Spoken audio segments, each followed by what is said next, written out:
This is the story of a man whose cruel talents cost him everyone he loved. It all began on November 5th, 2024, when a strange stone monument plummeted from the sky, crashing into the heart of Country R. The shockwave from its impact completely obliterated the nation. Immediately, the Blue Star's 5 great powers sealed off the entire region and launched a scientific investigation. And just like that, a new era dawned. 1 year later, in China's Hang province, we meet Linlu. He's 20, single, and a foreigner looking for a sponsor. Don't people from other places have any sense of national pride? His friend asks, "Hey, you with me? What's going on? Why are you crying?" But Linlu's mind is reeling. My old job. How I was just living in the chaos a year after the monument fell. The world had become a brutal survival game. People awakened unique talents and incredible powers, but that day also brought dungeon gates and hordes of monsters that overran the world. Humanity was pushed to the brink, trying to use their new powers just to survive. The old world order had completely collapsed. The only rule left was survival of the fittest. To level up my skills, I threw myself into countless battles. But our foes summoned ghost-class beasts and demonic spirits. My brother, who was always right by my side, was brutally killed protecting me. He gave his life so I could escape that dungeon, but our enemies were already waiting for me outside. All of it because I wouldn't give them the Ascension Crystal. I learned the hard way that in this new world, weakness is the only true sin. He turns to his coworker and asks what day it is. His buddy replies, November 12th, 2025. Dude, are you okay? Did you drink too much last night? I keep telling you, man, you got to take it easy. But the date is all Linlu can think about. Wait, November 12th, 2025. That's 3 years in the past. This is the day of awakening. It's still early, giving him a few hours before the world changes forever. Suddenly, a man in a crisp white suit approaches. He sneers, Linlu, this isn't the first time I've seen you spacing out. You clearly don't fit our company's values. You're fired. Go to finance and settle up. Don't bother coming in tomorrow. Our main character recognizes him instantly, Supervisor Wang Yusha. In his past life, this man awakened a talent that turned him into a monster. He harvested people's organs and limbs, trading them for resources to level up. With that power, he built an illegal trafficking ring. I can't believe I'm seeing this scum again. But Linlu doesn't say a word and simply turns his back. The supervisor erupts, Hey, you insolent punk, you have no manners. How did someone like you even get hired here? His co-workers quickly agree, saying, Exactly, sir. He totally ignored your orders. He's getting way too bold. A bald colleague, however, quietly says he didn't expect him to be so defiant, just leaving without a word. Clearly, Linlu couldn't care less about these background characters, but he remembers last time I punched him right in the mouth for this. However, that decision landed me straight in a police cell. The Great Awakening happened while I was locked up. Since I was held for 10 days, I missed out on that critical early development period. My brother Long Janong, who had been in prison for 15 years, was also getting released. As 2 orphans with no home, we had to steal just to survive. Our life began to turn around. My brother got out early because he awakened a powerful A-rank talent. He always kept me close by his side, protecting me as we leveled up together. But then one mission went horribly wrong. While trying to save a girl, I accidentally killed someone. That's when I discovered the secret of my own talent. I could steal the abilities of any enemy I killed. A system window appeared. Soul energy absorbed. F-rank talent upgraded to E-rank. The problem was my brother was a man of principle. He absolutely forbade me from killing people just to steal their skills. But that decision left me weak. When we faced real evil, I was powerless to protect him, and he couldn't protect me. In the end, we both died. But I swear this life will be different. I'm going to make them all feel the same fear and hatred I did. If being kind doesn't work, then I'll do things my own way. I'll become the most cruel and ruthless person alive. I will seize control of my own fate using the wicked as my stepping stones. I will claim the throne of the invincible Sabman-Edinian in the bathroom. A voice echoes, Linlu of Blue Star, welcome to the new era. From this day forward, various dungeons and secret realms will open across the world. Enter these instances to develop your combat talents. Congratulations, you have obtained an F-rank talent Plunderer. Its effect: when you kill a living creature, you steal 1% of a random attribute, or a 1% skill cooldown reduction. 5 days. Yep, this matches what I remember from my past life. Having come back, I know how to beat every major dungeon around Hanhing. Lin waits in the room, gloves on and rope ready. He thinks showtime. Through the door, he spots his target. The supervisor is on the phone boasting, Don't sweat it. I just awakened an S rank talent healing comprehension. Stick with me and we'll be set. An A rank, huh? Not bad. We could start our own guild. And after my awakening, that old geezer can't touch me. He has no idea he's my next target. I'll just drain him dry with my healing power. Suddenly, Lin strikes from behind, tightening a rope around his neck. Well, hello there. It's been a while, Inspector Wayne. You're my first offering since I returned. Wayne drops his phone stunned and tries to summon his healing power, a special creature he can create. But our hero is faster. Sorry, no time for healing. It's over. And just like that, Lin absorbs the man's soul. His talent levels up to E rank. The creature keeps healing the body, practically reviving it for a cycle of death and rebirth. Lin keeps grinding from F rank to E, then D, all the way to A rank. Finally, his talent evolves to S rank. Woohoo, totally worth it, Lin says. Time for a status check. After every kill, he can plunder one of 4 things. All attributes, talents, skill effects, or soul power. In his past life, he and his brother struggled just to get his talent to A rank. This time, only hours after awakening, he's already hit S rank. This is insane, he thinks. Now let's test this form creation skill. Arise. My substitute. He summons a Black Knight solo leveling style. Meet the S rank Black Emperor. Strength 200. A normal person's strength is only 10. It also has 100 agility, 1 intelligence, and a ton of health and energy. The catch. It's tethered within 1 meter of him. Its special power is Strength Steal. When it deals damage, it might steal 1/5 of an enemy's stats. Lin thinks, whoa, and rank summon is really strong. With this skill, he can take on even high-level monsters. An S-rank talent's substitute caps at 200 for most stats except HP. SS ranks can hit 400 and SSS ranks hit 600. His Black Emperor already maxed out 3 stats. Its weaknesses: it's not smart and it's not fast. Plus there's that 1 meter leash. Still, it has to be one of the best close quarters summons out there. Black Emperor, get rid of the body. He muses Uzixu in my past life. You became a monster abusing that talent. Now you're just a corpse in a bathroom. A fitting end. Things are about to get crazy. It'll be a month before they trace this back to me. By then, I'll be untouchable. Strolling through the city, he figures most people are awakening their powers now. Even his dead class group chat is suddenly blowing up. Some chubby guy types, "Hey Tusun, your talent is total trash. I got the S rank wish book. Call me daddy." Lin sees this and thinks, oh, I remember him. That psycho awakened the wish book. He used it to kidnap our class beauty Fang.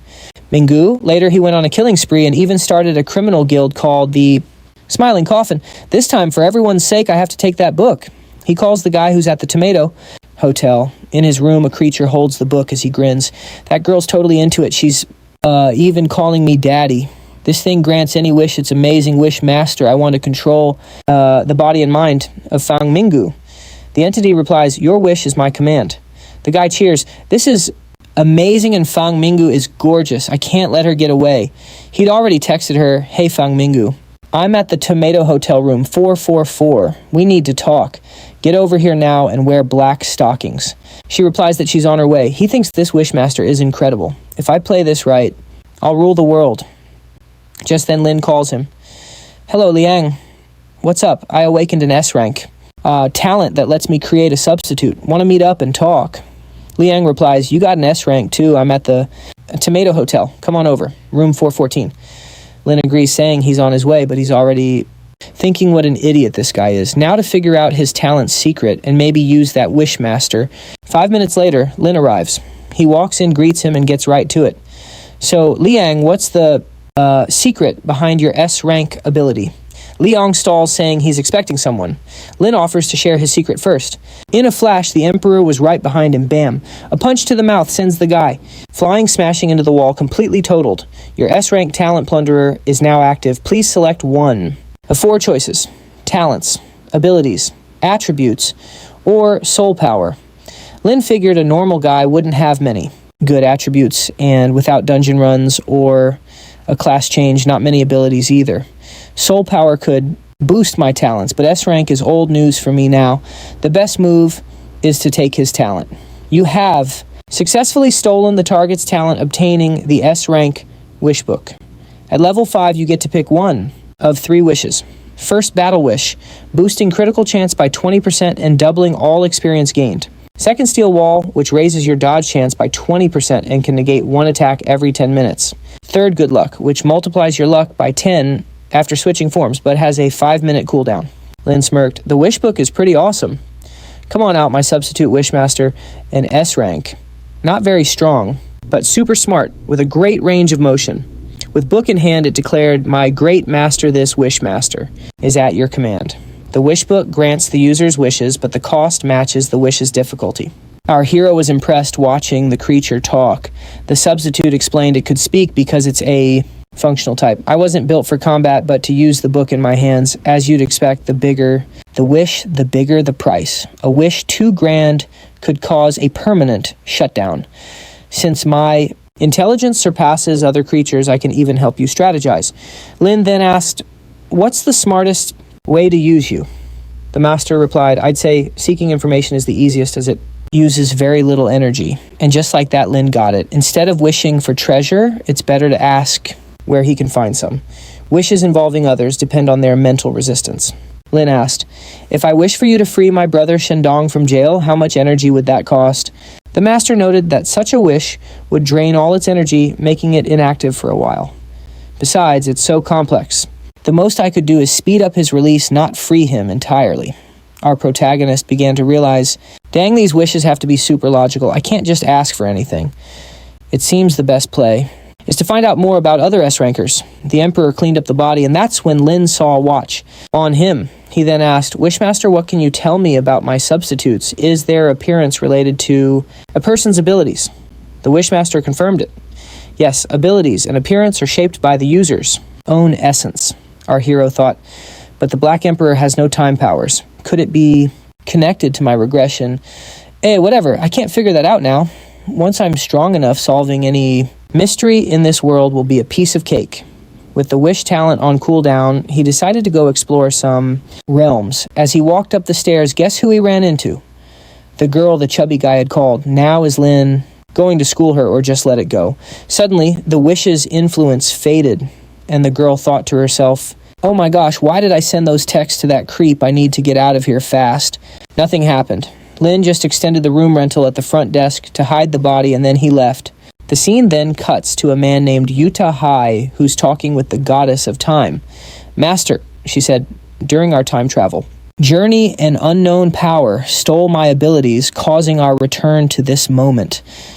Confused, he muttered, I can't believe this happened after everything I did. Yuta Hai used an SS rank skill time-space travel right at the start of the awakening era. With it, I fought gods and roamed the world alone.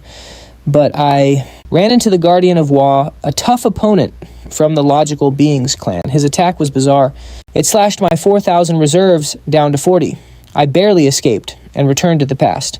I wanted to go back a week before the awakening, but it's already today, and my goddess's talent was stolen. What is going on? The goddess reported, Master, I sense my secondary power is with someone in Hano City. The man looked over. Are you sure?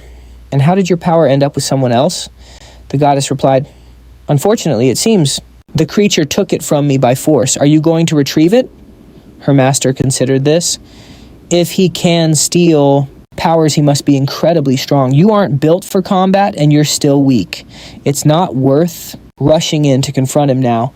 Are you positive he's not from the Logical clan? The goddess told him no. Don't worry, she'll grant her power to a human.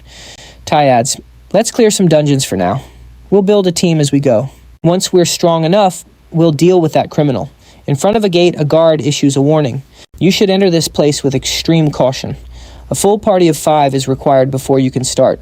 He stresses being careful, but the guys just scoff a dungeon. It's just a magic hole, man. We're gonna go and wreck the place and stream it for views. We're nuts. Another one adds, dude, I heard you get a class change in there. This is just like that old game I used to play. Hey, why don't you go in and check it out? But his friend replies, no, you go in and check it out.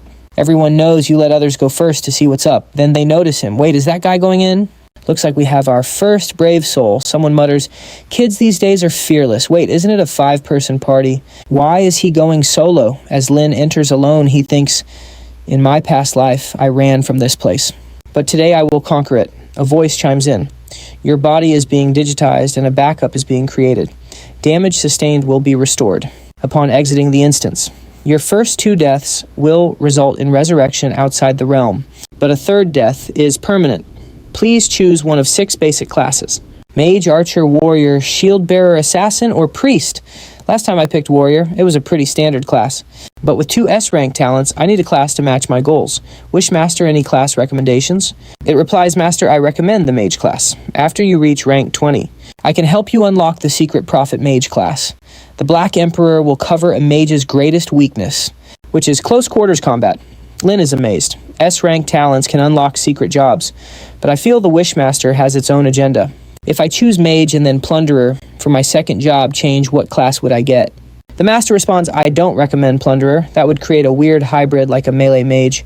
Lin thinks the Wishmaster's advice is good, but I can't forget that Plunderer is my innate talent. And right now, the Black Emperor is my priority. My agility is maxed out, so a fast class like Assassin is a better choice. Wishmaster, what if I pick Assassin and then Plunderer on the second change? What will my profession be? The Master answers, you would become a rogue outlaw. This would maximize the Plunderer's advantages. But I still suggest you become a Prophet Mage. It is a far more elegant and refined profession. Lin ignores this. I choose Assassin. Sorry, Wishmaster, but this is the optimal path for me. You have changed to the Assassin class. Your attribute panel is generating. An Assassin's 2 most important stats. Agility and attack speed have increased. Your movement speed is also well above average. He receives 5 Assassin skills: Backstab, Quick Reflexes, Sudden Strike, Phantom Blow, plus an Apprentice Dagger. It has +6 attack. This will maximize the Black Emperor's power. Please select the number of players to enter. The limit is 5. He, of course, chooses 1. The Black Emperor is as strong as a level 20 or 30 boss. These early dungeons won't be a challenge. Besides, fewer people in the party means better rewards. The Goblin Lair dungeon ranges from easy to nightmare. Please choose a difficulty. Naturally, our main character selects Nightmare. A warning appears. Recommended for level 10. Are you sure you wish to enter at level 1? He confirms instantly and steps into the dungeon. It's filled with muscular goblins. There aren't any walls. It looks like it's just an open brawl. Red-eyed goblins level 5. Our hero leaps forward, activating Battle Wish and Black Emperor. Go Emperor, crush them. The Emperor lands a massive hit on a goblin. The giant unleashes a flurry of punches. His blows fly left and right, tearing through everything. He's basically just farming goblins. You killed 15 goblins. For being 4 levels lower, you get 500 bonus experience. Thanks to Battle Wish, your experience was doubled. You've reached level 6. The Emperor's Strength Steel only activated 7 times, because these monsters are far too weak. Now let's check my attribute points. You can freely allocate your attribute and skill points. Would you like to allocate them now? Assassin daggers can be poisoned, and after my second awakening, agility can become strength. Putting all my points into speed is the best bet. The same goes for my skills. I'll dump all my points into any speed-related abilities. He boosts agility by 16 points and strength by 4, with all skill points going towards speed. For now, I'm sinking all my skill points into Swift Strike. It's the best for cutting down on stamina use. In my first run, people learned the hard way that dungeons are massive, so you'd get tired before the real fight began. As a result, low stamina classes became really unpopular. I'm not worried about monster drops. If you beat the boss, the chest will have everything. With that, the Black Emperor plows through enemies like level 6 wolves and level 8 ice goblins. They're getting tougher, but since I'm level 7, these trash mobs are not an issue. Next up is the dungeon boss, who seems too stuffed to get up from his chair. Some goblins have captured a few girls. And yeah, they're giving off major Goblin Slayer Episode 1 vibes, tearing at their clothes. These guys need to be reported. Let's call the dungeon police.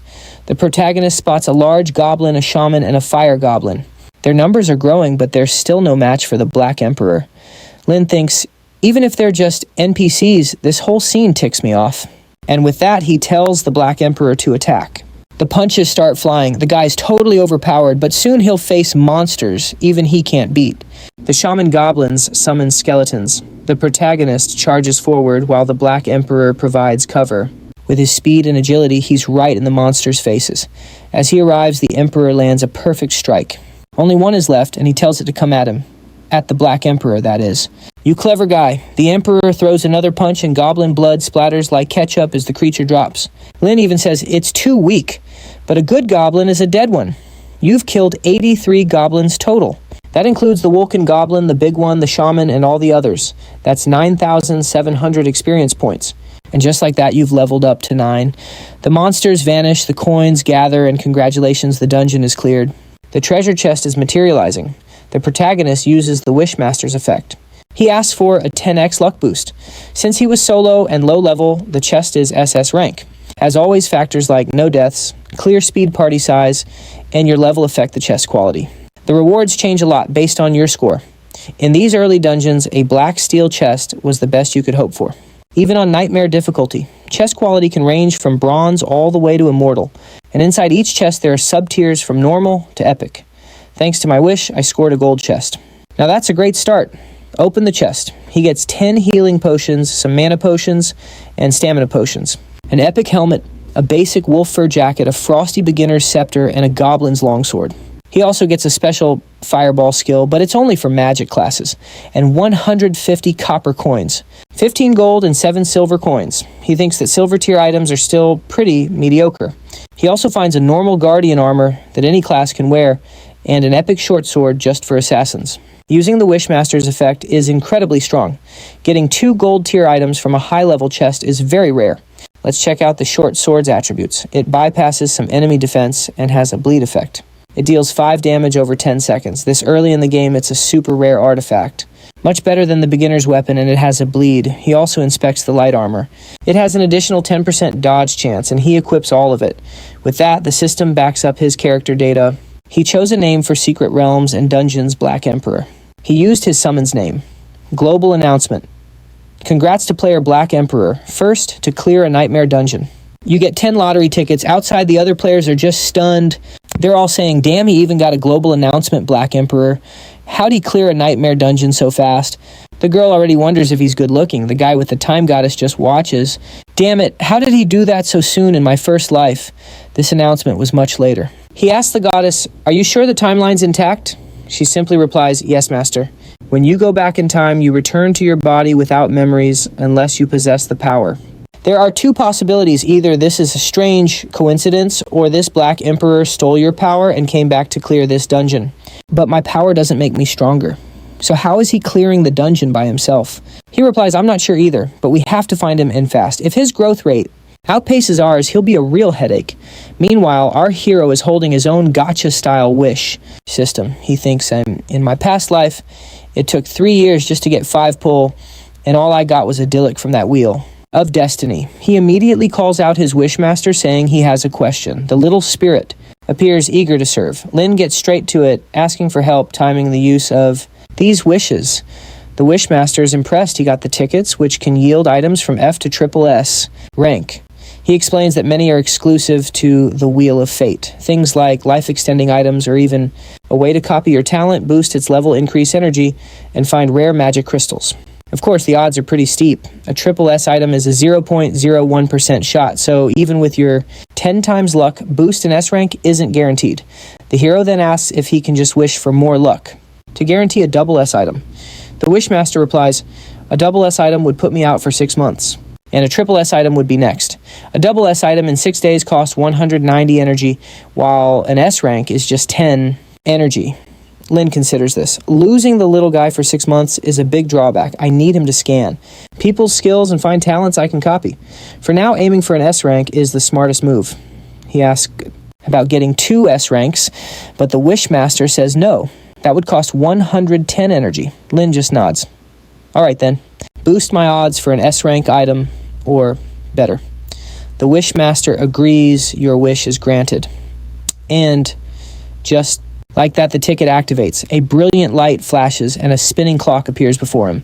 At the perfect moment, our hero stops it, revealing his 10 drops. He gets a bunch of low-rank crystals, but mixed in is a rare S-rank extreme crystal. It gives a temporary boost to energy and strength, which is pretty solid. The only double S item was this 1 crystal. Lin crushes 2, letting him absorb an extra 3% plus 1% of the dungeon's value. He tosses 2 crystals to the Black Emperor, who does the same. With that power up, the creature's range grows by 6 meters. He still has enhancement and rage crystals, and don't forget, the longevity pills work outside the dungeon. I've got 2 left. Who should get them? The Wishmaster is basically drooling. Great, master. You should give them to me. Then you'll have fewer energy worries. Lin agrees, handing them over. Just like that, the Wishmaster's energy region doubles. Sadly, I can only take 4% of this dungeon's value. Without a spatial crystal, I can't carry anything out, but still, that's fine. I've powered up a lot, one step at a time. He exits the instance where everyone is complaining. Man, that was tough. I already burned through some revives. Should have stayed out. Hearing this, Lin smiles to himself.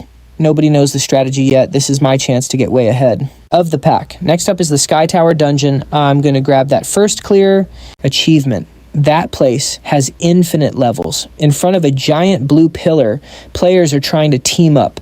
Anyone have a cute sister for our party? Need an archer over here. A guy near our hero says, hey, I heard the highest anyone's gotten is floor 8. Lin just stands before the tower, the Sky Tower. Knowing the first person to clear every 10 floors gets a special ticket. I've got to hurry and speed run this. Just then, a classic distraction calls out to him, hey, handsome, want to party up? Our hero in full Sigma mode keeps walking. A team, please, she'd just slow me down. He's already inside, completely ignoring her. He thinks, even these weaklings give 4 experience points. Level. One of the tower is a total cakewalk. All right, Black Emperor, time to get to work. The Emperor unleashes a flurry of attacks. Lin jumps in too, and they clear the first floor in just 20 seconds, and since that was the fastest clear time his name gets on the board. The second floor has some jacked up wolves. Once again, the Black Emperor makes short work of them. A system notice pops up for everyone. Level 2 cleared in 30 seconds. Then the third in 40 and the fourth in 52 seconds. Outside, players are stunned. This guy is way too fast. He can't be doing this solo, can he? Who is he? Meanwhile, our hero is already at the 10th floor's gate. A warning appears. Once you enter floor 10, you can only leave by clearing it or by dying. I remember now. In my past life, Leo Seeping cleared floor 10 first, but this time I'm taking both the floor 10 and 20 rewards. The level 10 Cobalt boss charges sword first, but Lin sidesteps the attack with perfect timing. Getting hit by that thing would definitely hurt. Time to call in the Black Emperor to handle it. The Emperor lands a solid punch, sending the Cobalt flying right into the wall, but the boss aura flares up. For the first time, the Emperor is actually forced back. This just got interesting. Lin sees the boss now, with 2 swords leaping at him with a vicious slash. The Emperor dodges, reappearing behind the boss in midair. A clean hit to the head drops it instantly.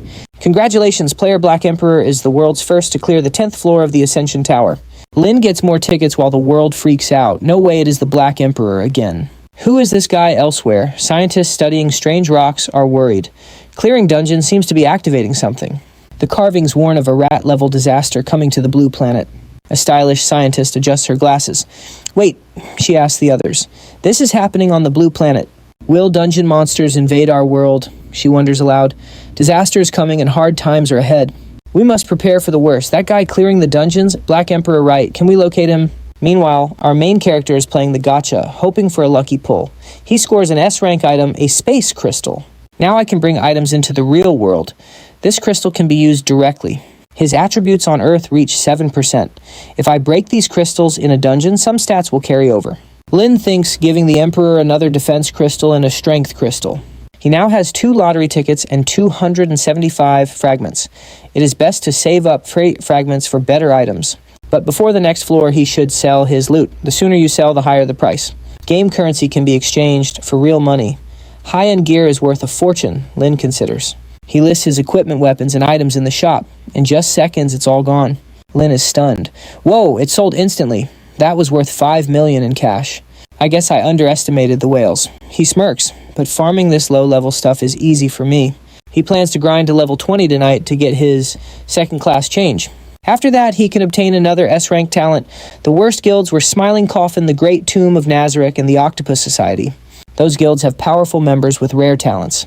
After I handle them, I'm off to the City of Sinners. It's the perfect spot to swipe talents from some very bad people. Everyone there deserves to die 1,000 times what he recalls from his past. The ones who killed my brother and me had no S-rank talents. They were likely mercenaries hired by a guild. Once I take care of business, I will get my revenge. The scene changes to a guy at a computer. He looks like a scammer trying to lure job seekers to China. He muses, they may have updated the system, but I have a plan. Set up a fake company, hire a few people, then announce tons of job openings, another lamb to the slaughter. The boss will love this. Back to Lin entering the 11th floor. He's up against skeletons, and wow, they're the skinniest skeletons I've ever seen. Lin stands among the bony remains thinking, Man, this place brings back memories. I spent ages here with my brother grinding skeletons to get the full skeletal armor set. No time to get sentimental, though. Emperor, go. Take them all out. Leave nothing behind. And give them a JoJo-style beatdown. The Emperor rushes in, pounding the skeletons into nothing but dust. Jumping ahead to level 17, Lin meets the skeleton commander. The commander thinks he has got this since Lin is level 13, but he is quickly dispatched with a perfect stealth attack from behind. With 3 years of experience from my past life, Lin thinks these early floors are a cakewalk. In just 8 minutes, he reaches the 20th floor facing the skeleton Lord Tedmar, a tough enemy with 2 abilities. Shadow Summon, which calls a skeleton army when he draws his sword and a devastating sword strike. Tedmar lifts his blade. His massive sword summons over 200 skeletons. This floor is much tougher, Lin notes as the Bone Army charges, but the Black Emperor meets them with a mighty punch. Now surrounded, Lin knows this is the fastest way, but it is also risky. Alright, Wishmaster, I have a request. Let the Black Emperor land critical hits until Tedder falls. The Wishmaster appears with his book. Great Master, your wish has been granted. Even Lin is amazed. A wish like this actually works. The Emperor now glows with a critical aura, baffling the boss. Lin gives the order, go for it, Emperor. As he closes in, Tedder vanishes in a puff of smoke. Where'd my Emperor go? Lin wonders. But from the shadows, the Black Emperor strikes, hitting Tedder's helmet. Each attack lands for over 500 damage, melting Tedder's health with a 100% crit rate. The boss is shattered in record time. As a demon's fate, you have successfully defeated Skeleton Lord Tedder. You gain 700 experience for the level gap, plus a 200 bonus for the battle wish. You have cleared the 20th floor of the Ascension Tower. The Black Emperor just keeps pummeling the remains. Lin has to tell him to calm down. Then another global announcement plays. Congratulations to player Black Emperor, the first to clear floor 20. Everyone outside is in shock. He's going even further. How can he... They think he must be drained. But Lin knows floors 21 to 29 are a maze. I just need to follow the quickest path from my memory to reach the floor 30 boss. Soon Lin is at the level 30 boss room, his own level, far below what's recommended. The system advises, your level is too low. It's recommended you return later. But Lin just laughs, this system's funny, and enters. The boss is the Minotaur King, towering over him with a massive hammer. He's level 15. Foolish human, do you realize what you face? Lin replies, your palace is just one giant trap, isn't it? The confused Minotaur just shrugs. Whatever. Black Emperor now. The Minotaur swings its golden hammer. The Black Emperor barely evades the ground-shaking blow. Lin thinks, from my past life, I know rushing. This is a bad idea. The monsters I skipped in the labyrinth can all be summoned by this king. The Black Emperor strikes from above, but the Minotaur's grab just misses as the Emperor slips away. Lin smirks as the Minotaur smashes the ground, setting off a trap. So many players lost to this in my past life. But I know the perfect plan, Lin thinks. He calls the Wishmaster again, requesting critical hits for his Emperor. The Emperor lands a clean hit on the Minotaur's eye, then its mouth unleashing a flurry of punches that drains the boss's health. The Minotaur roars, my horde of warriors, I command you to come protect your king. Lin grins. He finally started. Now it's our turn. The Black Emperor activates his special ability. This lets him steal one of the boss's skills with each hit. He starts taking ground, explosion, life drain, fury dance, and attack points. He also nabs the king's command skill and 30 agility points. The poor Minotaur is left totally baffled. The stolen skills aren't at full strength, but they're still useful. The thrill of stealing is pretty great, Lin admits. Congratulations, you have reached level 18. He even managed to steal EXP from the boss. Just then, the door behind them opens. The creatures from the other levels have finally shown up. Perfect timing. Warriors, listen to my command. Retreat. These fools came at the worst time. Let's test these new powers and see if they're any good. Kneel. The monsters all fall to the ground, obeying him. The scene shifts to the Mushroom Kingdom's dungeon. Kneel before me. This is the Mushroom King. The guy with the Time Goddess appears saying, congratulations. Truly worthy of an SS rank ability, the Emperor's Vision. I have heard your name for a long time, Ruing. Ruing replies, who are you, and why are you not afraid of my Emperor's Vision? My name is Utai. I'm a person who exists outside of time, and I can make you even stronger. The guy asks, what do you mean outside of time, and why did you come looking for me? Utai takes his hand gently and says, because I need your help. You are the only person who can make monsters kneel. Little does he know our hero has already done the same thing. Meanwhile, the Black Emperor is just steamrolling the kneeling monsters. They don't even try to resist. They're just getting beaten up. Wow, this is kicking up a lot of dust. Our hero proceeds to levels 19, 20, and 22. In just 16 minutes and 29 seconds, he clears the 30th floor. Once again, an announcement is made to everyone. They have no idea that the Black Emperor is walking coolly right past them. Next time, I'll do my class change. Sitting in a restaurant over a big bowl of ramen, Linlu thinks, I'm sure this class and change will be harder than the warriors. Plus, my past experiences are no help here. At the next table, someone is talking. A guy smacks a girl across the face, yelling, You useless healer, always holding us back.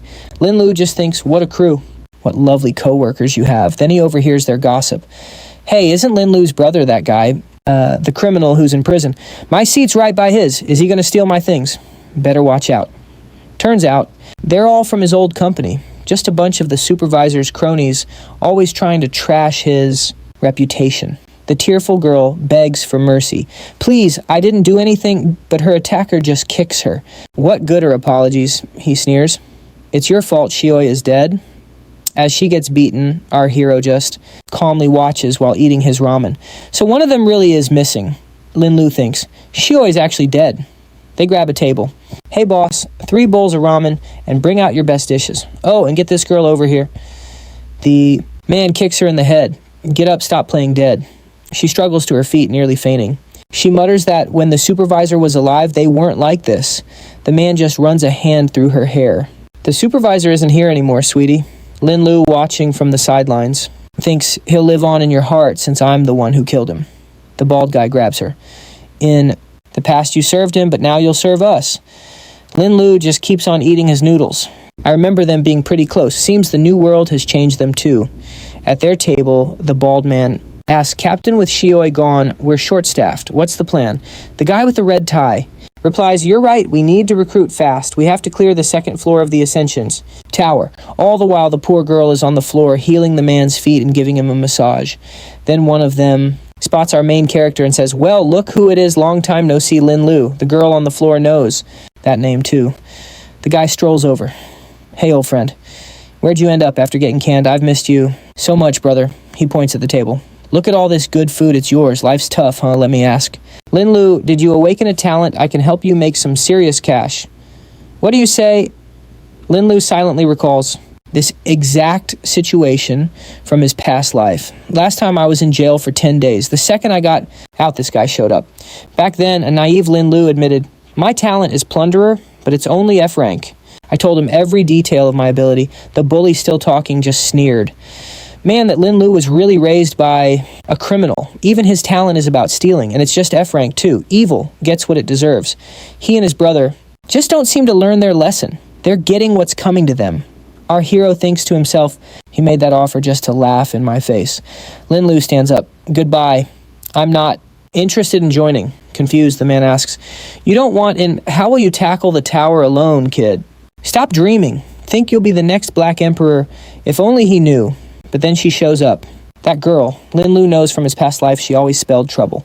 She pleads, Brother Lu, please save me. She drops to her knees begging. Linlu asks, What do you want me to do? Grabbing his hand, she speaks a strange code. Mount Everest is big and round, but he simply replies, You must have the wrong person. I can't help. In the background, the angry thugs are coming closer. One yanks her hair, shouting, Oh, you filthy tramp trying to seduce him. You think Linlu can actually save you? You think he has some high-level talent? I seriously doubt he has anything. The bald one adds, Those two and their brother were just a couple of beggars. What talent? Could they possibly awaken? If I'd known that family favored criminals, I would have gone and stolen something too. But then the man says something he shouldn't have. Maybe I'll take a romantic interest in Wookiee. And with that, he crossed a line. Linlu's gaze turns cold as he warns, I advise you not to say that, but the lackey is relentless. Say what you and your brother have always lived off of others. You're just petty criminals. You're deluded if you think you deserve anything more. Our boy is about to go full Black Emperor, but calms himself. Just in time, one of them says, This kid doesn't realize times have changed. Let's show him the law of the jungle. Perfect. I brought some stuff from the dungeon. I've been wanting to test on him. These dungeon-enhanced fists are no joke. He moves in to punch our hero. If you don't want to die, kneel and call me daddy, as his fist swings toward Linlu's face. It looks like Linlu is about to be hit, but he's the one who lands the blow. He stops them both with ease and says, I've seen the wild side of life more than you two. And this girl, she's already smitten. Just when she was trying to work her magic, the artist got way too into it. Now she's all banged up. Their boss thinks, useless fools, how could you lose to him? He draws a blade, convinced Lin wants to die. He lunges, but Lin sidesteps and connects a solid right to the guy's jaw, knocking him out cold. He follows up with another swift kick. Lin's totally unfazed in this. Scuffle. He drives a knee into another guy's chest, slamming him into the wall. The thugs are all down, and Lin thinks, what a pathetic crew. It's almost an insult to have to fight them. The bald guy is baffled. How is Lin this? Powerful. What kind of talent did he awaken? Maybe an S rank, at least. He thinks, what if we join him? It seems like a smart move. Brother Lu, need more crew members. We'll ditch our pride and do all the dirty jobs. For you, Lin just sighs. I already said I'm not teaming up, but you just won't listen, will you? But there's a shadowy figure watching the whole scene from above. Brother Lu, please forgive us. We were totally blind and clueless. Just give us another chance. The man upstairs sips his tea. I didn't think I'd find someone this capable in a dump like this. He turns to his men. Get a sharp person to tail this kid. His lackey is not so sure. This is Bai Hongle, one of the 8 masters of the Baiki Society Hall, a man who awakened an S-rank talent. Down below, the guys are on their knees begging Lin, who's already leaving. The girl on the ground is sprawled out, muttering, now that's the kind of strong man I want. As Lin leaves, she dives headfirst right into his rear. Well, that's a new seduction tactic, he thinks. She pleads, Brother Lu, forgive me when I was rude to you at the company. My supervisors made me do it. I had no other choice. You're not mad, right? But Lin, ever the cool customer, simply states, let me go. The poor girl begs, no, brother.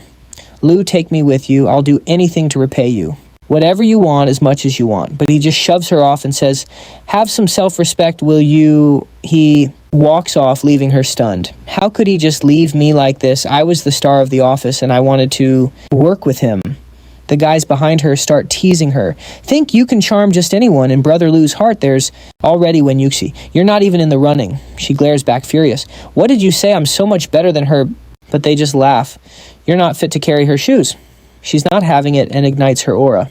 But then the guys unleash theirs too and warn, Lin's already gone, you know. You should really watch your mouth. Meanwhile, the guys who got beaten are barely on their feet, stumbling around. Dang it, Lin really did a number on me. Seeing that they're a mess, Xiaomi spots her chance for payback. She smacks one right across the face. This is for how you treated me. The guy tries to fight back, but she slaps him again. You want to go? Are you asking for it? Up above, the Psycho watching remarks, wow, she's got a mean swing, I like it. One of his lackeys suggests, let's recruit her for the guild. Boss, she could totally rough you up. He actually considers it. That's not a bad idea. We do need more women in our guild, and make sure you dig up some info on that guy who just left. It's easier to control him if we know his dirt. Got it, boss. I'm on it. The girl, after trashing the 2 guys, declares, I'm going to crush you under my heel, too. Lin, suddenly a man in glasses walks up. Excuse me, miss. Have you heard of our Baiki Society? She asks if he means the famous guild. He nods. Yes, our guild is scouting talented new players. Would you care to join? All excited, she agrees, thinking, just you wait, Lin. See what I do now, that I'm in a big guild. She signs the paper, and he says, welcome to the family. So tell us, Miss Kim, who is that guy, and what's your relationship? He seemed pretty harsh. She puts on a real show, saying he was a colleague from work, but he toyed with her heart and then betrayed her. The man asks, so does this guy have any weak spots? Something to help you get even? She thinks a moment and smiles. I know his weakness. Her name is Wenyuxi. Meanwhile, Lin is strolling through the city, but he's being tailed by a weirdo on his phone. The guy gets some news. Hey, you hear the boss recruited a girl? He knows what the guy's like. But our main character isn't an idiot. He's already noticed the tail. Why is this dude following me, and who is he with? The guy on the phone hears something else. They found the guy's weak spot. It's a girl named Wenyuxi. Looks like their boss is planning to control Lin by grabbing this girl. After you track Lin's next move, we'll check this girl out. Lin, who was walking ahead, suddenly spins around, coming face to face with the guy, thinking, let's see who dares to follow me. As he walks by, our boy thinks, I feel like I've seen that guy before, but where? Totally lost, the guy crashes right into the Black Emperor and gets a fist to the face, sending him into a wall. Lin asks, so who sent you? The dazed man replies, dude, wrong guy. But Lin just smirks. Just passing by, you've been tailing me since the Rayman shop. Lin then grabs him by the ear, and it clicks. Ah, so he's from the Bakey Society. But this feels off. They shouldn't be active this early. He pulls the guy's face close and says, one last chance. Tell me why you were following me. But the guy insists, I told you, man. Just passing through, you've got the wrong person. Lin studies him thinking. The Bakey Society's assassins are famous for their secrecy. This interrogation is probably going to be a waste of time. With that in mind, Lin simply calls out, Wishmas appear and do your thing. Wishmas materializes asking, what are your orders? Master, Lin replies, I wish for him to reveal his purpose for following me. Master, your wish has been granted, Wishmas says. The guy immediately starts spilling all the beans. My name is Sun Long, an assassin for Bai Hongli. We captured a beautiful woman from that shop. Lin is baffled. You captured Xia. The man confirms. Yes, she told us some things about you. The master then ordered me to investigate. And then to look into a woman named Wen. Lin still can't understand why the Bakey Society would take Xia. The guy continues. When you see is your weakness, the master said he'd use her to force you to become one of his subordinates. Lin feels a cold sweat. Xia, you little wretch, how could you do this to me? In my past life, during the 3rd year of the disaster, Hong Li murdered Wen's sister. I risked everything to get revenge. Unfortunately, monsters got to Hong Li first, so I never had my chance. But it seems in this life, I'll have to kill him myself. Lin then commands the Black Emperor, get rid of this guy's body, just toss him in the trash. Then Lin asks Wishmas, if I ask you to prevent anyone from the Bakey Society from harming Wen, how long can you protect her? Wishmas replies, unfortunately, with my current power, only 24 hours. Lin, now determined, says that is plenty of time. I'll make sure to kill Hong Li with no problems, but first I need to complete my class advancement. 24 hours will be more than enough. Wishmas protect her for 24 hours. Certainly, Master, your wish will be granted. With that settled, Lin declares, all right, now it's time for me to go to the Secret Realm 2nd level. At the Secret Realm's Assassin Alliance, the area for advancement is still totally deserted. He wondered what he was about to find, and hoped everything would go smoothly. As soon as he walked through the portal, he was surprised. A white-haired man welcomed him and asked if he wanted to learn high-level secrets. His name was Desmond Miles, and he was the official assassin instructor. Our hero was excited. This seemed like a simple NPC with a few easy missions. But the guy immediately sent him to Snowy Peak to kill 30 creatures and a boss named the Penguin King.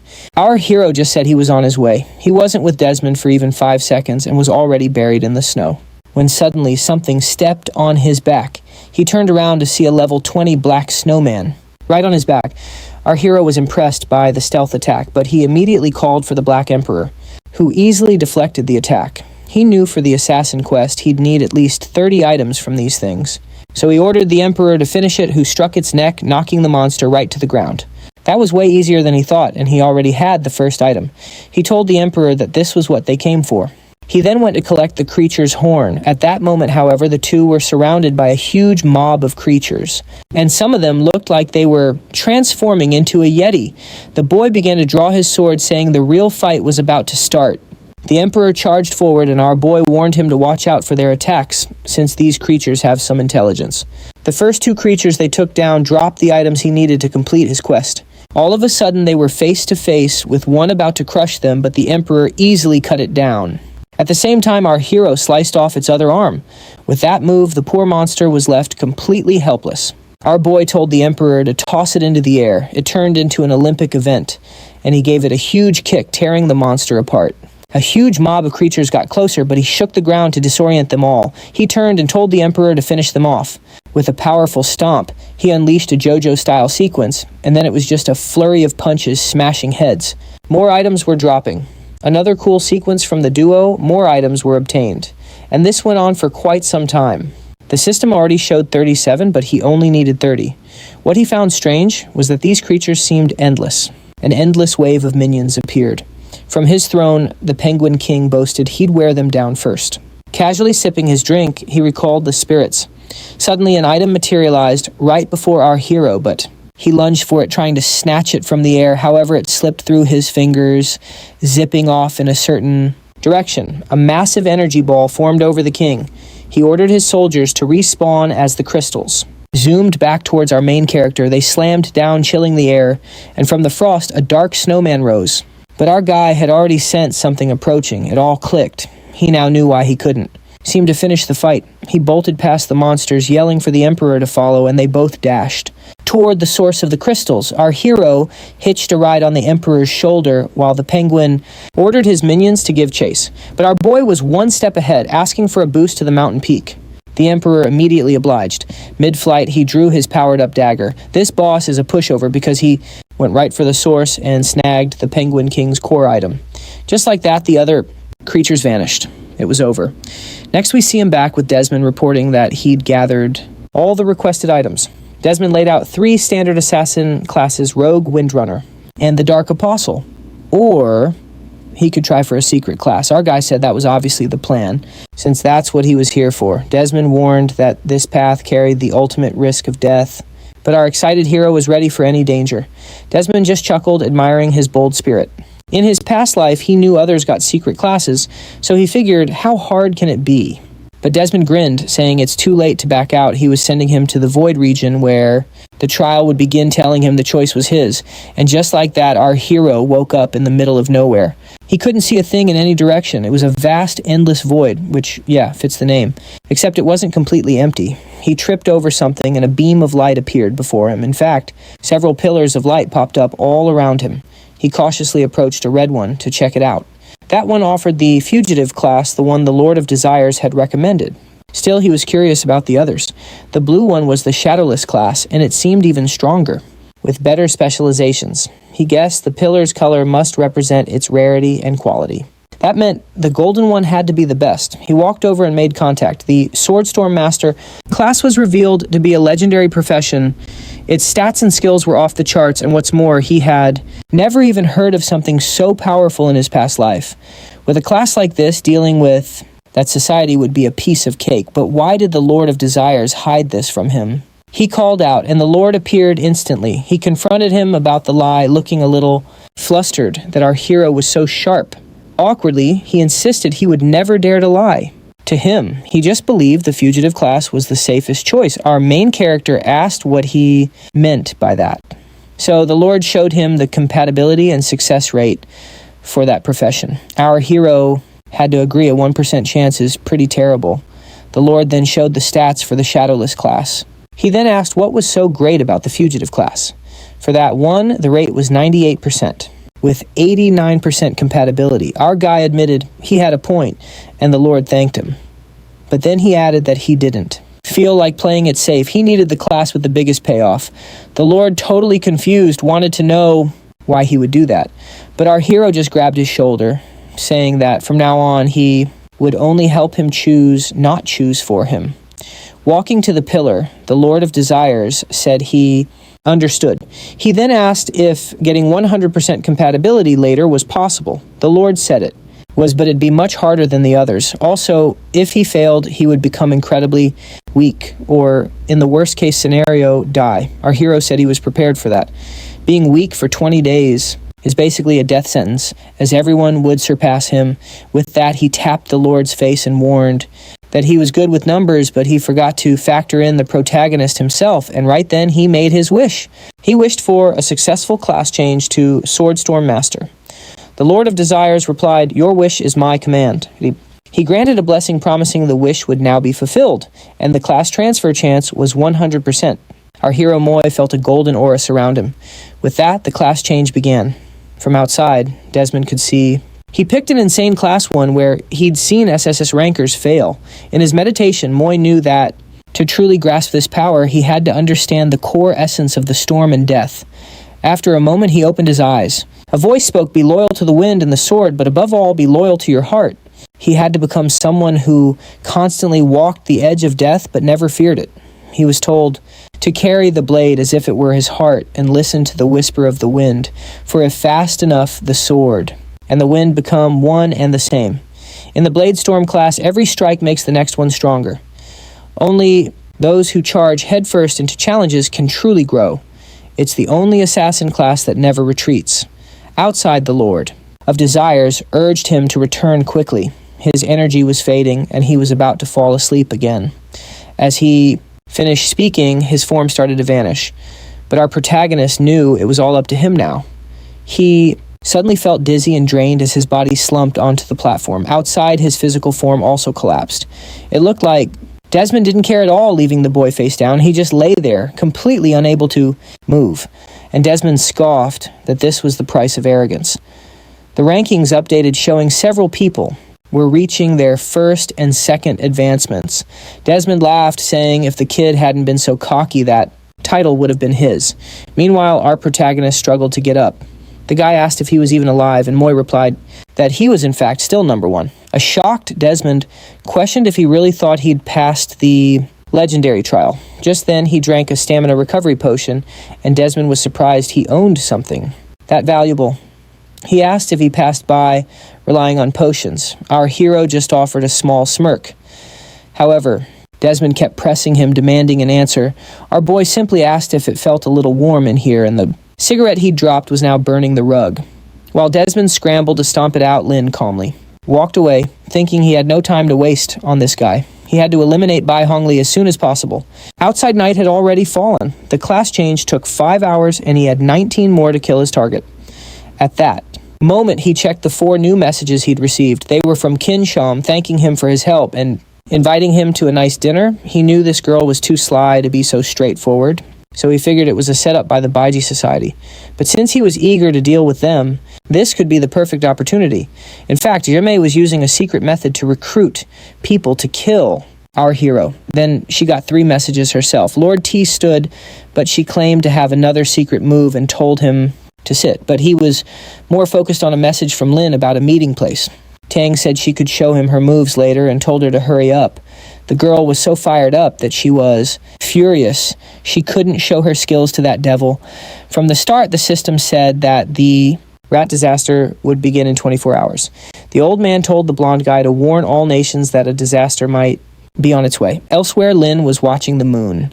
He got the news and knew this was just like his previous life. However, he then realized it was happening 5 days earlier than before. He recalled that in this first disaster, monsters would be between levels 1 and 20. Plus, there would be tons of insect-type creatures that gave 4 times the normal experience points. Of course, for regular people, the world would turn into a living nightmare. Last time, he failed to help his loved ones and only made everything worse. But this time, he would finally be able to protect them. When he was young, he lived in confusion, and his sister taught him so. Much even after he and his brother had stolen from her family. Once they understood the situation, they were forgiven. She always playfully teased him for being short, and he knew that at every major milestone, she was there to cheer him on, like his college graduation. In all of his life's big moments, his sister was there for him. But when she needed his protection the most, he failed her. So this time, he would get his revenge on Bai Hongli. A car pulled up on the road. Inside were the movement expert and Lord Tang. Just then, he received a message. He called the sender Kagal, but it was Bai Hongli asking what he wanted. Xiaomei was shocked that even the man she admired so much seemed to fear this person. He informed Lin that the test would start next month. He waves it off, saying an SSS rank has awakened, and everyone is now focused on gathering crystals. The guy just nods along, thinking that darn Momoto Mushi is stealing what was rightfully his. Princess Yoshiko was supposed to be his, along with the Baki Society's entire future. Before that happens, he'll need a ton of crystals, and people like Linlu are perfect for mining them. He tells the girl to do whatever it takes to get Linlu on their side. She assures him not to worry, as she knows all the right moves. Of course, he remarks that he's very familiar with her moves. Later, seeing our hero on the beach, she approaches him, convinced she can easily handle Linlu. With a burst of confidence, she runs yelling for Brother Lu. She shouts that she's here and leaps at him, but he simply sidesteps, letting her eat sand. She turns, complaining about her fall, but he completely ignores her and asks for B. Hanli. Recognizing the name Tang had mentioned, she gets flustered. With a baffled look, she pretends not to know what he's talking about, but he steps closer, saying it's the Lord of the Baki Society. She admits she's in the society, but claims she doesn't know the man. Linlu just turns away, saying that if so, he has no business with her. She quickly suggests he could join the society to find out for himself. That way, he'd get resources, money, and whatever else he wanted. Just then, Tang's phone rings. It's Linlu, who casually mentions that he's already killed the girl. A startled Tang asks if this is Linlu, who tells him to come out since he knows he's hiding nearby. Tossing the phone, the girl realizes that our hero knows their whole scheme. Tang starts clapping. Impressed, he figured it out and says Linlu should join them to achieve great things here. Linlu asks if these great things involve the plan to restore their country and then dominate everyone. A shocked Tang wonders how he knows the details. Linlu ignores him, declaring they all deserve to die. He then summons the Black Emperor, who unleashes a storm of punches as the guy scrambles to defend. He warns Princess Kavya to fall back. She won't be able to handle this. The well-endowed monster simply says she understands. The Black Emperor throws a punch, but she elegantly leans back to dodge. He strikes again, but she blocks it with an umbrella. Linlu is impressed. She can actually hold her own. He notes that while she may be strong, he only needs to defeat Tang. The man just laughs, boasting that as long as she's standing, he's basically immortal. Linlu realizes he can't keep hiding his true strength if he wants to win. Meanwhile, Tang is getting worried, since his princess is quickly losing energy. This fight needs to end now. He orders her to switch to blade technique to finish things quickly. However, our boy simply wishes for the next attack to be undodgeable. With that, the princess struck, but the emperor dodged. Tang sees the hit flying right at his own face. He wonders how he'll avoid it. He orders Kavya to attack the protagonist, thinking it's a race of speed. They dash past each other, but the emperor's fist connects solidly with Tang's face, sending the fool crashing down. He's completely beaten. The princess leaps at Linlu. Tang smiles, sure he'll be cut down. But the moment the sword makes contact, our hero turns into smoke. Linlu says his potential was decent, but it ends right here. At that moment, the emperor is ready with another punch, smashing Tang flat into the ground. He finally feels he's avenged his sister. Now it's time to steal his opponent's talent. As usual, he could pick from one of 3 traits. Seeing the guy had some nice talents, he quickly made his choice, stealing the E-rank talent Rainy Night. The umbrella will now defend against being detected. Fighting at night will now create a rainy area, boosting the princess's attack power.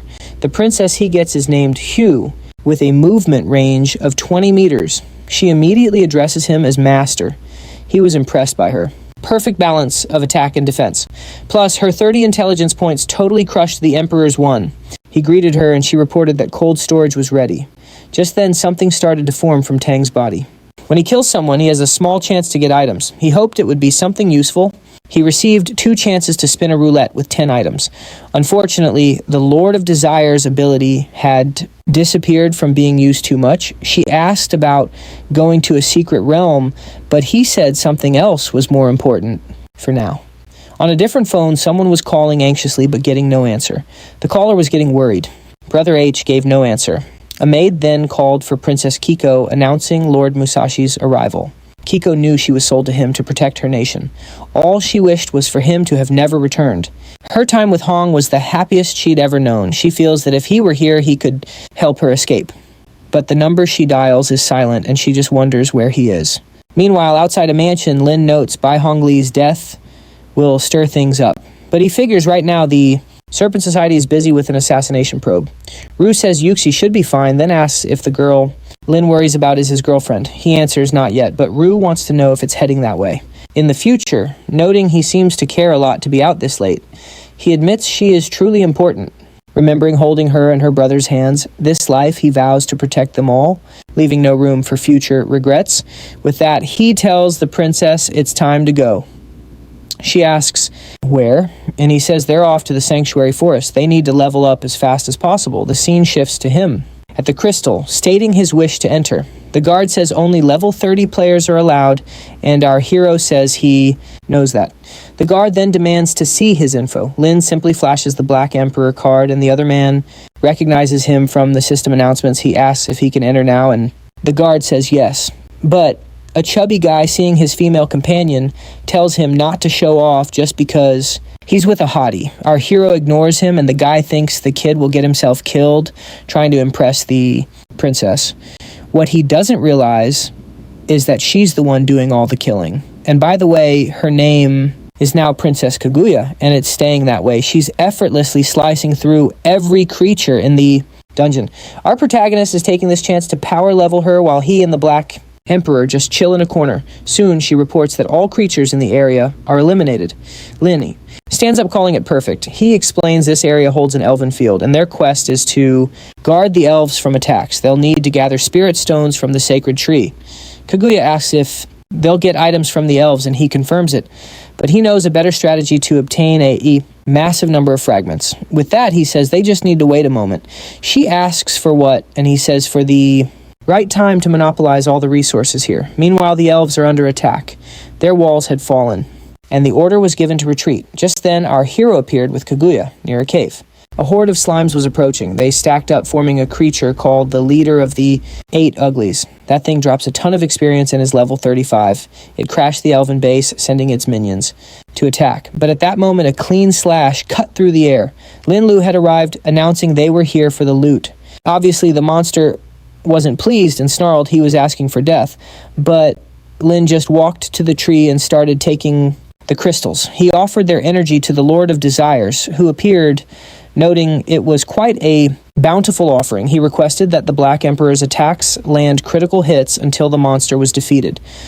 The Lord agreed, saying the wish was his command.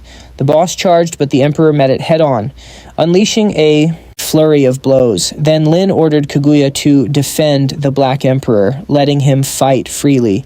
With that, she attacked with her umbrella, which flew to the boss's hand and formed a shield. A few small creatures were there, but they looked like level 1 mobs. They tossed some spores, but our hero's summons dodged them easily. With that, both went after the boss and quickly began to overpower him. A short while later, after taking a beating, he let out a roar to the sky, and a strange energy gathered above his head. Lin shouted that it was a self-destruct move and told Kaguya to protect them both. The monster unleashed a green energy blast, and Kaguya stood before the Black Emperor to shield him. After a moment, the smoke cleared. She was fading from using too much energy, but the Emperor was safe. Lin was amazed that both his summons were nearly wiped out. He then used another crystal, telling his creature to take advantage of the boss's weakened state. The Emperor was instantly re-energized and unleashed a barrage of attacks on the boss. With that, the poor thing was shattered to pieces. Man, the creature gained 9 million experience points. Our hero was thrilled, about to unlock his third sub-ability, as golden energy surrounded his body. However, on the ground, the slime's remains suddenly lunged right at our boy, but of course. Now that's some serious confidence. Slash, you know where that pose is from, right? Slash, who pulled off this anime classic first. Lin just grinned, extending a hand. Slash, and just like that, the monsters were skewered. Slash, our hero is smiling because his power level is finally on par with the Black Emperor's. Slash, too bad he can only use it once. Slash, before his mana tank is totally empty. Still, he knows mages get mana restoring spells. That's great for later, but for now, he's saving this trick for emergencies. With that, he walked toward the tree. Slash, to scoop up the remaining crystals. Slash, just then a brilliant golden light erupted, and all the loot flew right toward him. Slash, he was amazed that it all combined. Slash into 5 whole SS rank crystals. Of course, that's just the early bird bonus. Slash, for being the first person here. Slash, for everyone else who comes later. It won't be nearly as easy. But now, it's time to spin the wheel. Immediately, the Lord of Desires chimes in, saying go for it, but suggests Slash making a wish while the roulette spin. Slash, our main character nods, getting the hint, and activates the roulette of fate. Slash, instantly a shower of pay-to-win loot. Slash comes pouring down. He gets an S rank. Cooldown stone, cutting the wait time. Slash, for using another one of his spells. Slash, now he can swipe 2 talents in a single day. He also landed a crystal that gives Slash a 10-point intelligence boost. Slash, at that moment, the Lord of Desires pops up, suggesting he give it to the one who needs it most. Slash, the Black Emperor has one, but the Lord is asking with 180. So Lin asks what the intelligence stat is even for.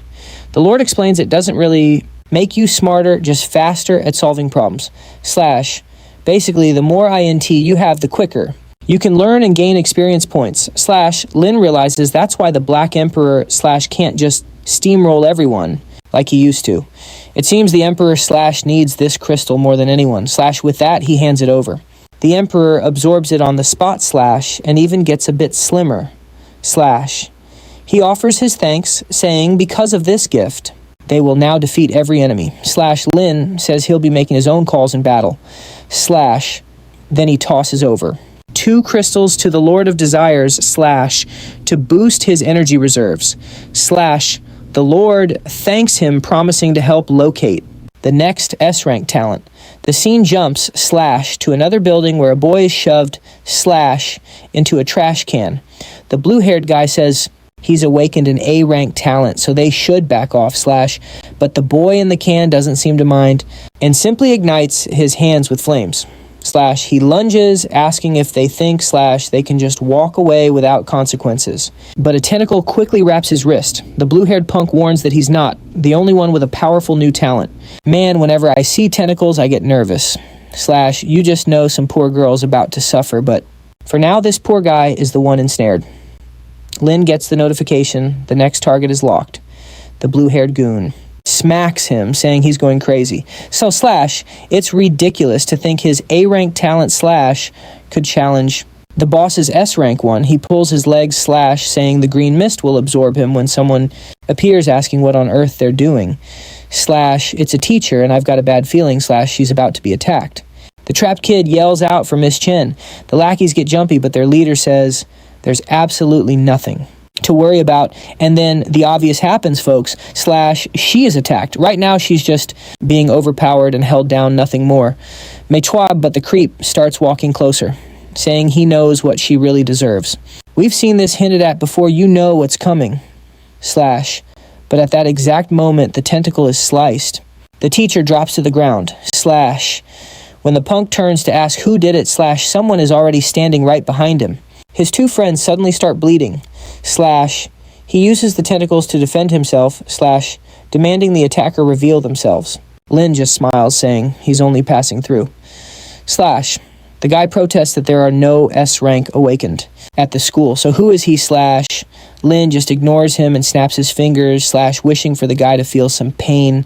For the next 30 seconds, the bully is confused / asking what the heck he's doing / but Lin just wants to know if those are going to be his last words / fed up, the blue-haired guy lunges forward / vowing to kill him right now. However, Lin summons the Black Emperor and says he's all yours / the guy is stunned, asking how many summons he has / and the Emperor strikes a pose, but is also caught by the tentacles / the bully declares this is perfect since he'll just devour all of them. But our boy / activates Princess Kaguya, who effortlessly / slices through everything. The guy falls to the floor, blaming the other captured boy / then he starts screaming that none of this makes sense. Lin ignores him, saying he already knows everything / so he can drop the pathetic act / he turns to the teacher. He just attacked, pleading for help / but before she can respond / Kaguya's blade has already hit his back. And with that, he hits the pavement. Lin simply states that evil deeds must be paid for with one's life. After snatching the man's talent, a power flows into his hand. Just then, the rescued boy thanks him and asks for our hero's name. He introduces himself as the Black Emperor, then tells his summons it's time to go home and eat. The kid is totally inspired, vowing to become just like him. We next find our hero at a restaurant. His new talent is perfect fusion, but its effect is a complete mystery, so he summons the Emerald Mage to test it. He suddenly feels like he has 12 arms all under his complete control. The system notes it has high defense against brute force. However, it's terrible against slashing attacks. While not offensive, it's a fantastic talent for defense. He stretches his arm, announcing that it's all settled and everyone can come eat some fried chicken. His summons are thrilled, shouting that it's their favorite food. He taps his phone, saying now they just have to wait. Hearing this, the waitress asks if he really ordered over 300 chickens and 200 burgers. He confirms it, but she explains they don't have enough ingredients for that massive order. That's when he remembers food becomes scarce after cities fall, but at that very moment, Kaguya points to a bizarre fog gathering outside. He knows this is the signal that the disaster is starting. Monsters will soon overrun the city, attacking everyone.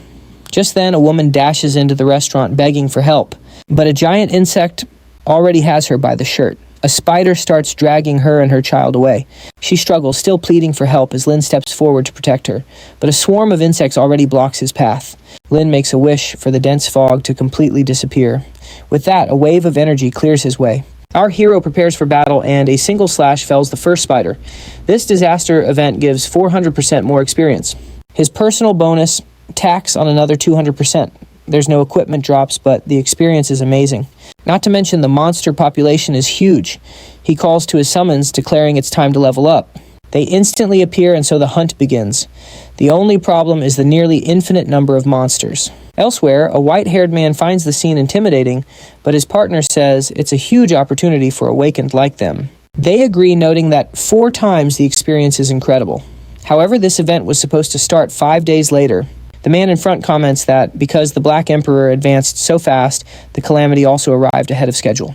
But none of that really matters since they're the strongest team in the area. With their unique abilities, they'll hit level 20 and advance to the next stage quickly. And with that, they charge forward to see who can grow the most. Meanwhile, Lin's group has slain countless creatures.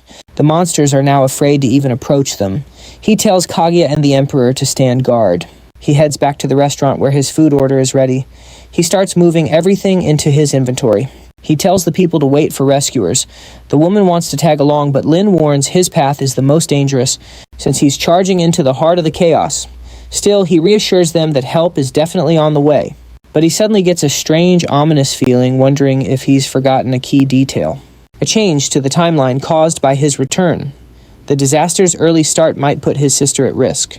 In another part of town, a mantis creature attacks a woman. The old man from the meeting shows up with his summon. It turns out to be another old man who forms a giant ball of light and smashes the insect. The old man wastes no time rushing to the woman and asking how she plans to repay him. But a laser flies past them and a voice warns the old man to keep his hands off what isn't his. The guy up front says he saved her. The old man scoffs, telling him to back off because she's his now. These guys are total psychos. The one in the back then says he wants to claim the insect's corpse. He walks over, touches it, and commands His Majesty to arise. Apparently he's the Walmart version of Sung Jinwoo, since he has the Dark Monarch's talent. Meanwhile, our hero is blazing through the city, cutting down everything. He speeds past those other guys who seem to be watching him. They can't believe a solo player is clearing out creatures and leveling up so unbelievably fast. Lin is racing through the city with a clear destination in mind. He's headed for his sister's place. In the last timeline, she should have survived. He bangs on the door, hoping that she's all right. A voice inside asks if something came back. As the door opens, the woman sees that it's Model. Our hero, he asks where her uncle and sister are. She says they're just working a little late, looking totally confused by the situation. Lin instantly feels that something is wrong. He tells the mother not to worry and that he'll go find her. She just says, "That's fine. Honestly, this mom seems a bit too relaxed." Meanwhile, our boy sprints through the city knowing one insect could mean death for his sister, just praying that she's safe. Mid-run, the Black Emperor alerts him to someone nearby. It's that woman from before already cut down. Our hero notes she's beyond saving and keeps searching for his sister. He summons the Lord of Desires, asking him to pinpoint her location. With that, the Lord creates a mini-map showing her exact position. Elsewhere, dragonflies swarmed the streets. His sister was with a friend and some guy who claimed inspectors would save them.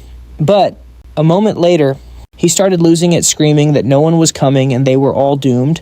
Then a purple aura surrounded him as he suddenly lunged at the 2 girls. For a second, Mana thought it was a spell, but no. He just went full psycho, saying they should enjoy the end of the world. But the girls shot him down, saying even if he were the last man alive, it would be a hard pass. Of course, the creep just grabbed the hero's sister, telling her not to fight back. Her friend tried to help, yelling at him, but the maniac just shoved her to the ground. He turned to the sister, saying they'd die with no regrets, desperate. She told him to get off, but he just slapped her. He told her to shut up, warning that if she resisted, again, he'd kill her. But suddenly someone crashed through the window. The guy started to turn around, but before he could, a fist connected with his face.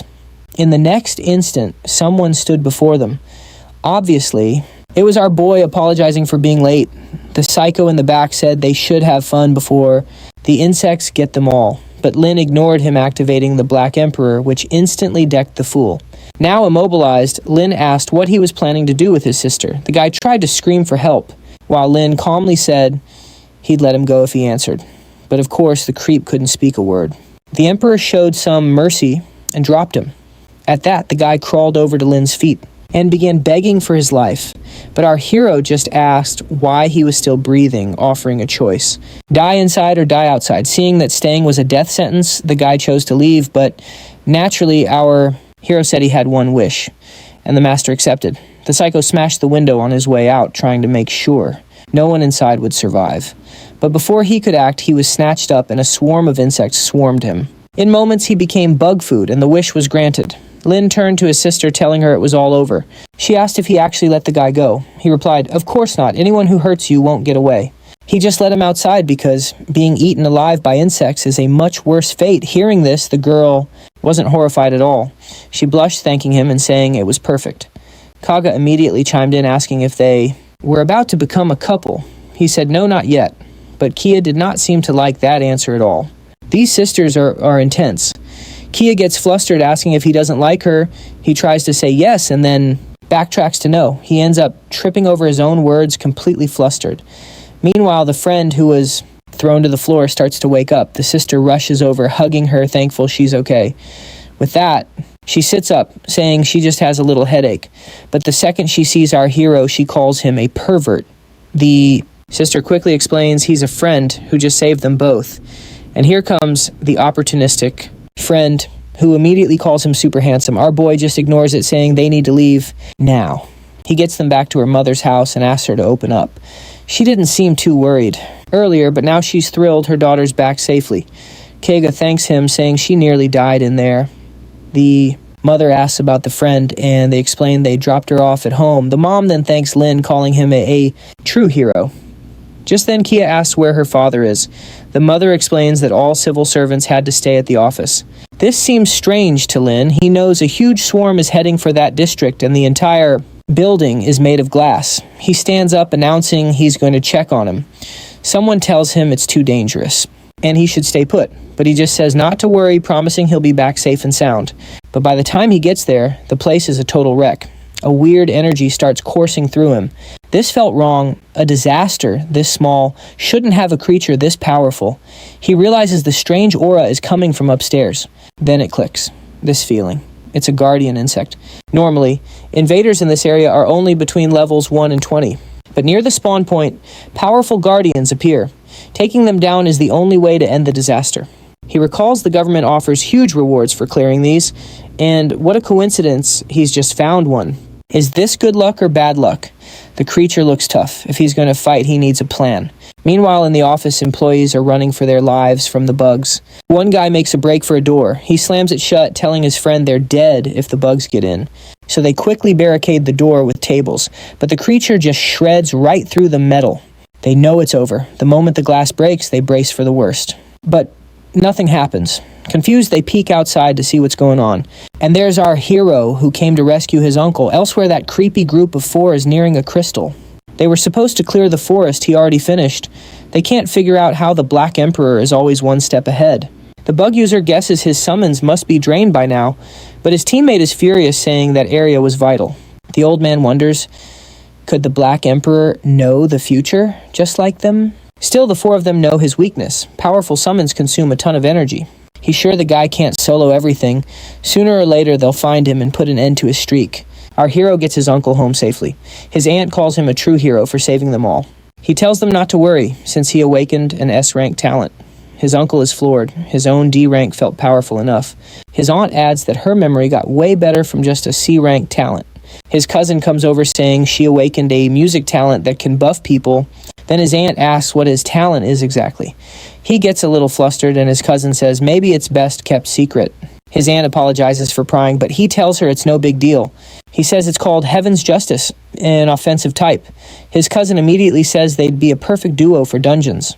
His uncle agrees, saying in this new world, he has to seize the opportunity.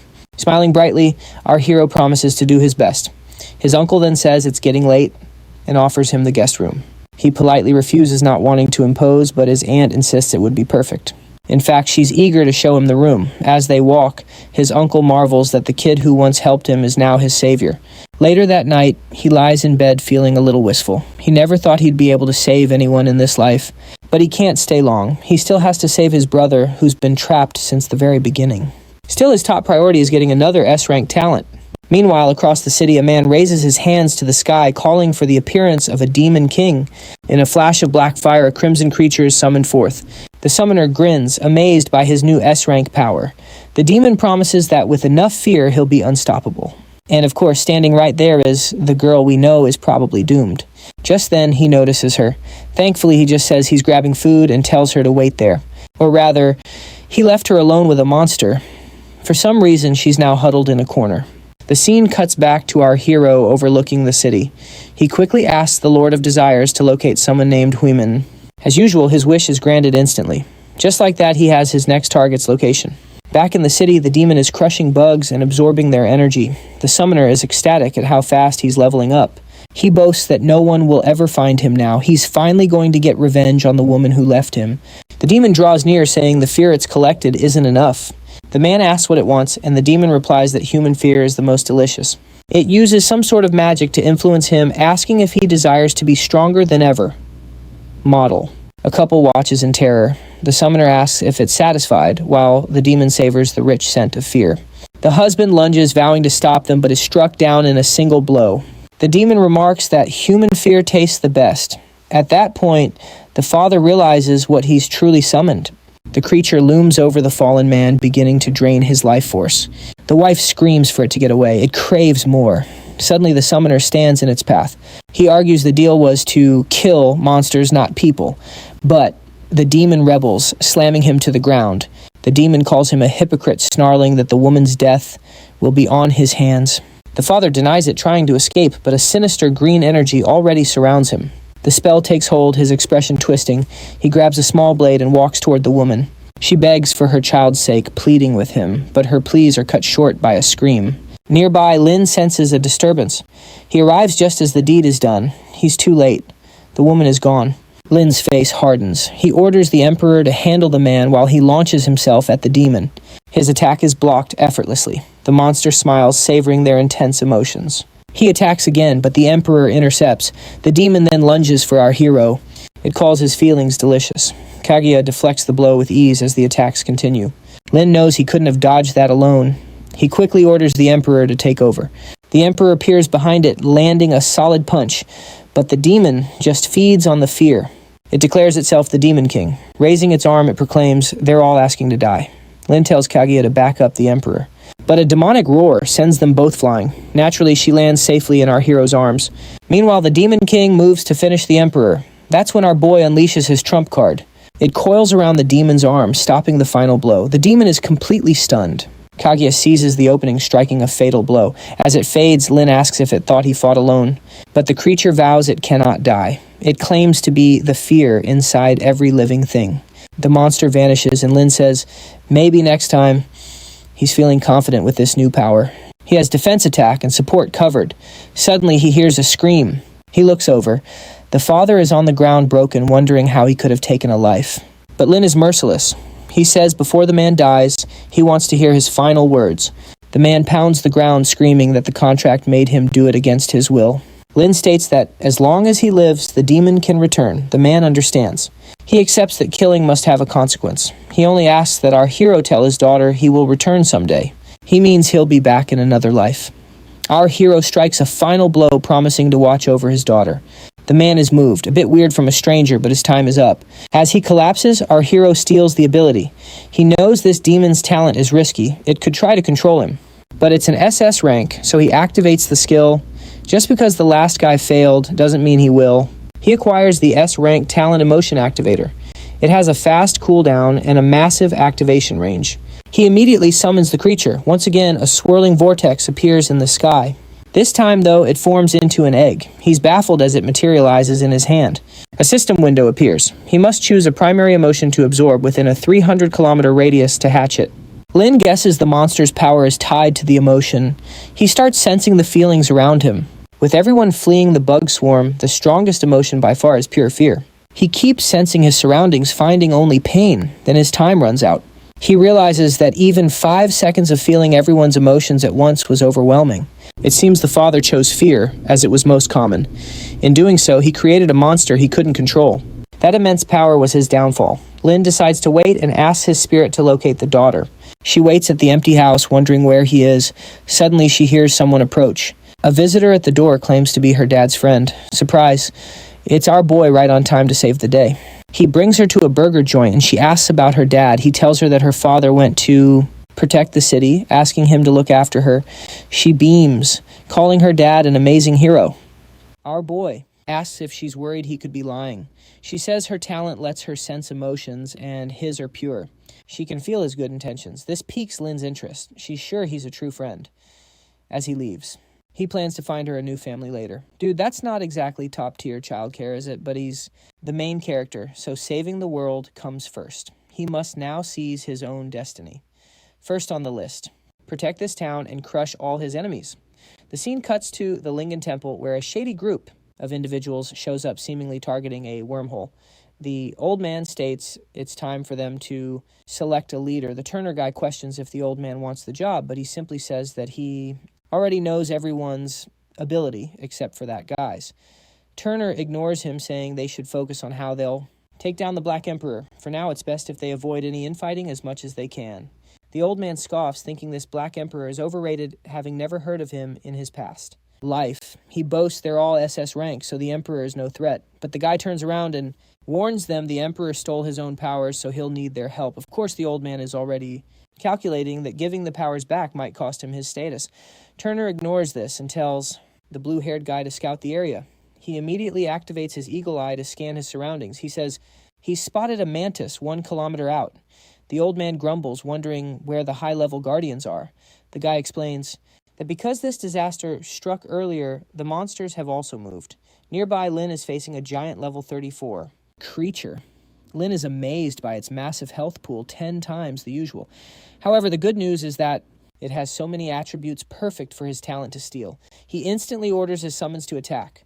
They charge the monster, which roars in defiance. But when the Emperor gets close, something weird happens. The system alerts him the creature is from another dimension, making his ability useless. Lin thinks this is a total cheat, and the monster suddenly roars to the heavens. He hears a strange noise and glances back to see every creature in the city swarming their location. Lin knows that while they're low level, getting surrounded means certain death, but as always, they're also a goldmine of experience. He knows these can be handled by Kaguya and the Black Emperor. She immediately rushes in, slicing through a horde of them. The Emperor, as usual, unleashes his JoJo-style beatdown. Now our boy joins the fray, activating Sword Kai. Meanwhile, a reporter is in a chopper giving live updates on the situation. It's absolute chaos, but she's right there on the front lines observing it all. Her partner tells her to look closely because there's something on the monster's back. Atop the creature, they spot someone in the middle of a fight. She's amazed that anyone could face such a powerful creature. She immediately tells the pilot to get closer, saying they have to see this. Nearby, our boy and his summons are all fighting together. Unfortunately, the summons are fading as his energy drains away. He shatters a crystal and sends them right back into the action. They quickly confirm, and our hero leaps back into the fight as well. With that push, he finally hits level 24. He's thrilled, dropping 8 more points into agility. On top of that, he has the skills of his new class. Now he's set, declaring he's going to end this all. The team starts carving through everything, and the 100-foot boss battle begins. Lin makes the first move, unleashing his Sword Kai. He tells the two in front to charge and use the opening he made. He then calls out to the Lord of Desires and warns that an insect is about to be within 1 meter of him. He activates the Demon King with a crystal boost, adding 30% more defense. With that buff, he jumps toward it, and the king easily slaughters the creatures as Kaguya and the Emperor push forward. But Lin gets a strange feeling that something isn't right. On the monster's back, a new threat emerges. It seems like it was spawning and releasing other bugs to regenerate its health. He collapses to the ground because he's out of energy. He makes another wish, and the Lord warns him his power is critically low. But with that, Lin charges the boss, yelling they'll see who gives out first. He corkscrews through the air toward the creature's forehead, and just before impact, he unleashes the green demon to wipe out all the surrounding insects already activating. With his newly upgraded skill, he targets the creature's shoulder. He expected a simple cut, but he completely shreds the beast. Its head hits the dirt, and he dives straight for the skull. A server-wide notification blasts his victory while the girl watching from above realizes his true identity. It is the legendary Black Emperor loot starts raining down as he hits level 27 in style. He bags some rare upgrade materials for later and spots something interesting happening on the battlefield. With the boss dead, the bug minions scramble away. The Emperor warns him about the recording, but he is chill. He is actually more worried that the system's high-tier rewards are starting to dry up in this zone. Time for a fresh challenge. He commands the Lord of Desires to teleport him straight to Jianyang. Elsewhere, a girl is totally confused. She thought they were filming a drama, not a real-life action scene. Her blonde companion shrugs, saying this is her specialty, before telling the crew to get into position. Watch out, though. This guy's under the influence of some serious succubus magic. Talk about a tricky situation. Our main character is on a roll, closing in fast. He knows Jianyang's actually a girl, so why is she in this creepy vacant spot when the door stays shut? Talk about an easy win. Oops, it looks like the local succubus is the true boss here. Those poor villagers are toast. He actually calls this the peak experience. After seeing that bizarre exit, our main character quickly begs the Lord of Desires for divine protection. Suddenly, a funky light appears. Our hero gets a bit woozy and tumbles right into Kaguya's very polite embrace. A laughing stranger suddenly appears. The Lord tells the Black Emperor to guard the master. Together, they step into the mysterious mist. Meanwhile, our hero falls under a mysterious spell. He wakes up in a fancy wedding suite. Hey, is that a photo sitting right there? The photo shows him married to W. Suddenly, Kaguya and W both call his name. Looks like our hero's secret desires are finally coming out. Wiping his drool, he asks why they're here. They just smile and tell him to forget the details and have a good time. Outside, Kaguya is battling the succubus. The demon realizes that taking down this girl is going to be a lot harder than she expected. She's totally baffled. How are these summons still tagging along despite being so far from the main body? The Lord of Desires is stumped. If the wish is granted, why is our hero still snoozing? Cabria is worried. That scary monster claims she's doing a favor. Our boy is just loving life in a dream paradise. She says not to butt in yet. The Lord of Desires actually thanks her for the info. He cracks open the book, finally knowing the secret. Now he just needs the boss to wake up. Right in the dream, Lin realizes it's a fantasy. He grabs her, knowing she'd never act like this. Bam! The illusion shatters. Cabria pulls him close, relieved he's finally escaped that nasty mind trap. The monster storms in, fuming that he woke up. That's when Lin realizes this was all her fault. The Emperor goes for a punch. Meanwhile, Lin realizes any creature that can trick him is seriously high level. The Emperor finally tracks down the summoner. Terrified, she begs him to spare her life. But he simply points to the people on the ground and asks if this was her handiwork. She claims she was tricked into being evil, all while trying to charm our hero. Nice try. She even offers to be his girlfriend. But our boy calls Kaguya, and the girl takes a hit. Why is her S-rank Fatal Temptation talent failing? The monster is totally confused. Our hero sighs, telling her he might have let her slide if she hadn't tried that trick again. His new talent boosts his charm tenfold, making ladies fall instantly. However, strong wills take longer to woo. It's a bummer. It only works on the opposite sex, but he decides to check it out anyway. He summons the enchantment fairy, who greets her master. But wait, why does she look so different? She asks if he's disappointed. She's thinner. She quickly transforms, hoping this look is more his style. He's totally caught off guard. She giggles and calls him cute, revealing her range is 50 meters. In her boosted form, her powers jump tenfold. Our boy knows she's not exactly a combat fighter. As long as there are people to control, she'll be handy. Today's haul wasn't half bad at all. This kid is officially unstoppable. He's already searching for a new target as a blonde guy appears. He's totally grumbling. Is getting hurt really the only way to level? Man, this training is way too risky. He'd have died without a pharmacy, but at home a surprise awaits. He demands to know why the redhead is here. She just says she missed him. He's completely shocked. He reminds her she left him right after the exam. So why come back now? She ignores his complaints with a quick peck on the cheek. A heart pops up instantly. He wonders if he can be forgiven just like that. She says yes, but that he deserves some punishment too.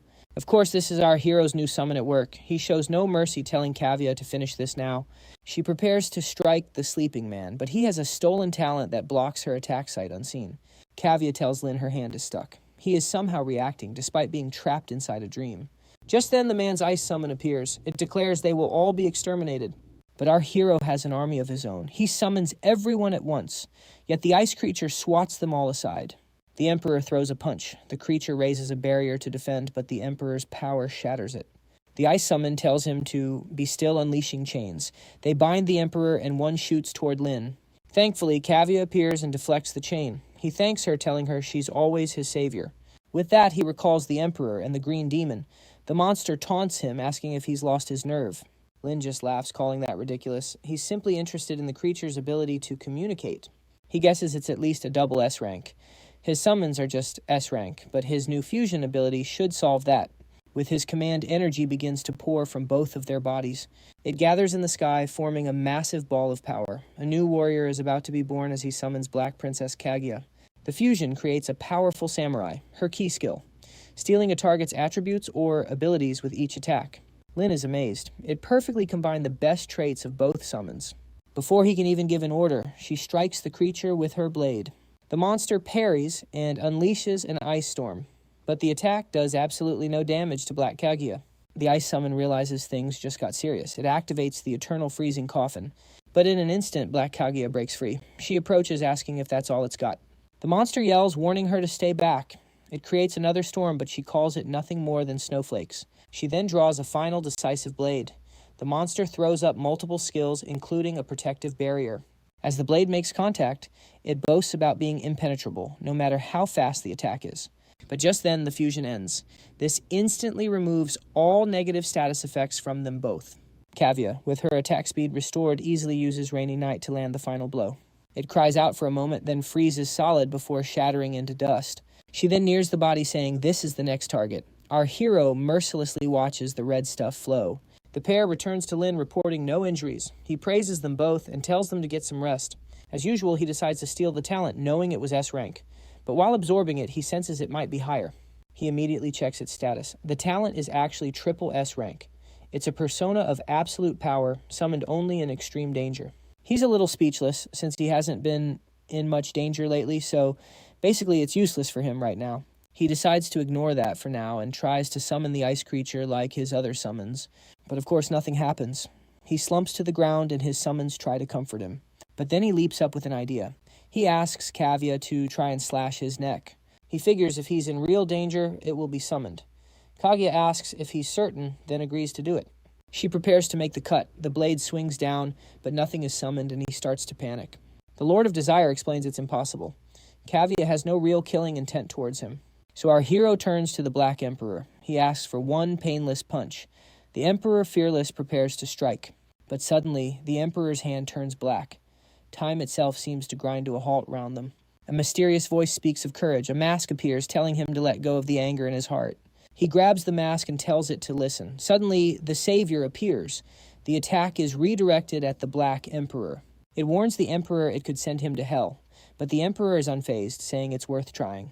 Just as he was about to self-destruct, our guy told him to wait. He never gave the two of them permission to move.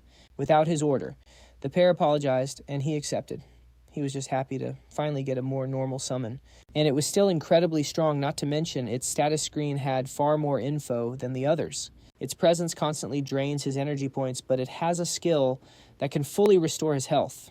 It can also remove debuffs, buff his allies, and even stop time to save him from an attack. Linlu is thrilled. This summon is ridiculously overpowered. He just wants to know what this 23% of its complete form means. Just then, the succubus explains that at 23% it can easily defeat the Black Emperor. The Savior confirms that's the perfect amount, adding that 1% more would be a waste. Hearing that the Emperor charges forward, yelling that they're underestimating him, so Lin has to tell him to cool it again. He flicks the succubus on her forehead, telling her to stop stirring things up. This group of summons is becoming a handful. The team's getting too big to manage, especially since most now have high intelligence and can think for themselves. So our protagonist declares that if he's ever knocked out, everyone must obey the Lord of Desires. The Lord gets ecstatic, asking if he's for real. The others immediately agree, except for the Savior, who looks confused. However, our hero just gives him a look, and the Savior simply says he understands. With that, he vanishes into thin air, declaring the crisis officially handled. The Lord of Desires thanks him for the trust, promising his best. Meanwhile, trouble seems to be starting with the four guys heading to jail. It seems in their experience distribution, the old man is getting less. But another guy points out that's his own fault for not keeping up. The old man just laughs, saying they aren't his underlings. At that, the time user tells them to stop. He says, from now on, unless it's to gather time, everyone will work solo. This way they can explore what they want, and the loot is separate. He assigns each of them a different dungeon. He adds that the 4 of them are now in fair competition. However, if they meet inside, they are forbidden to attack each other. The old man asks what happens if he needs a tip about the future. The guy replies that, in that case, he'll charge 10% of all his earnings. The group seems to accept the terms. Though thoughtful, they appear to agree. With that, the old man departs, saying he'll be farming alone. The others also leave, telling him to be careful. The time user knows they're all incredibly talented, but for now he must focus on his own power. For now, they plan to rejoin their old friends, especially since he remembers they were reliable. Our heroes group walks through the city as he notes that the government will soon make its move. He knows of a ruin called the Sense of the Dead, nearby, a good spot to recover energy. However, right ahead is the Tomb of Wailing. He recalls this was a monopolized dungeon. He never got a chance to farm in his past life. But now that he's strong, he can clear it alone once and for all. With that, he tells everyone to head inside quickly. A while later, they're walking through it. The succubus complains she's freezing and asks for some warmth. He turns to the rest of the group to ask how they're feeling. The other 3 reply that they have no issues with the cold. However, the Lord of Desires says he already prepared some clothes for the lady. Of course, he covers the succubus, leaving Kaga out in the cold. The Lord then notes it seems a battle took place here recently. Suddenly, Kavya appears, warning them the enemy is close.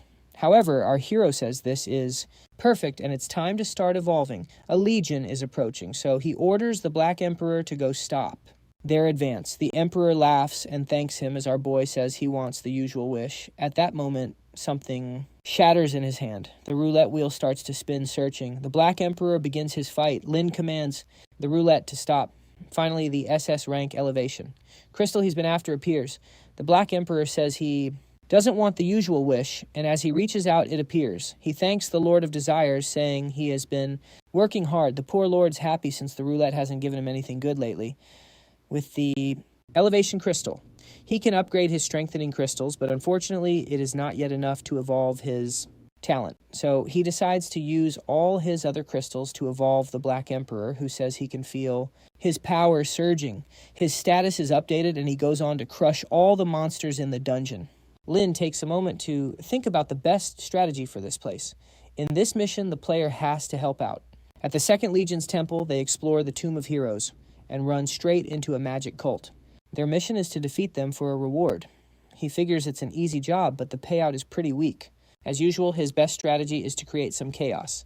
He gives Kaguya the signal to advance and help the Emperor. Meanwhile, an orb is watching them. An old man is amazed they survived the abomination. The woman in white notes the boy appears to be controlling all the summoned beings, and strangely enough, the Destined One has finally shown up. The scene cuts to the Canyon of Forgetfulness.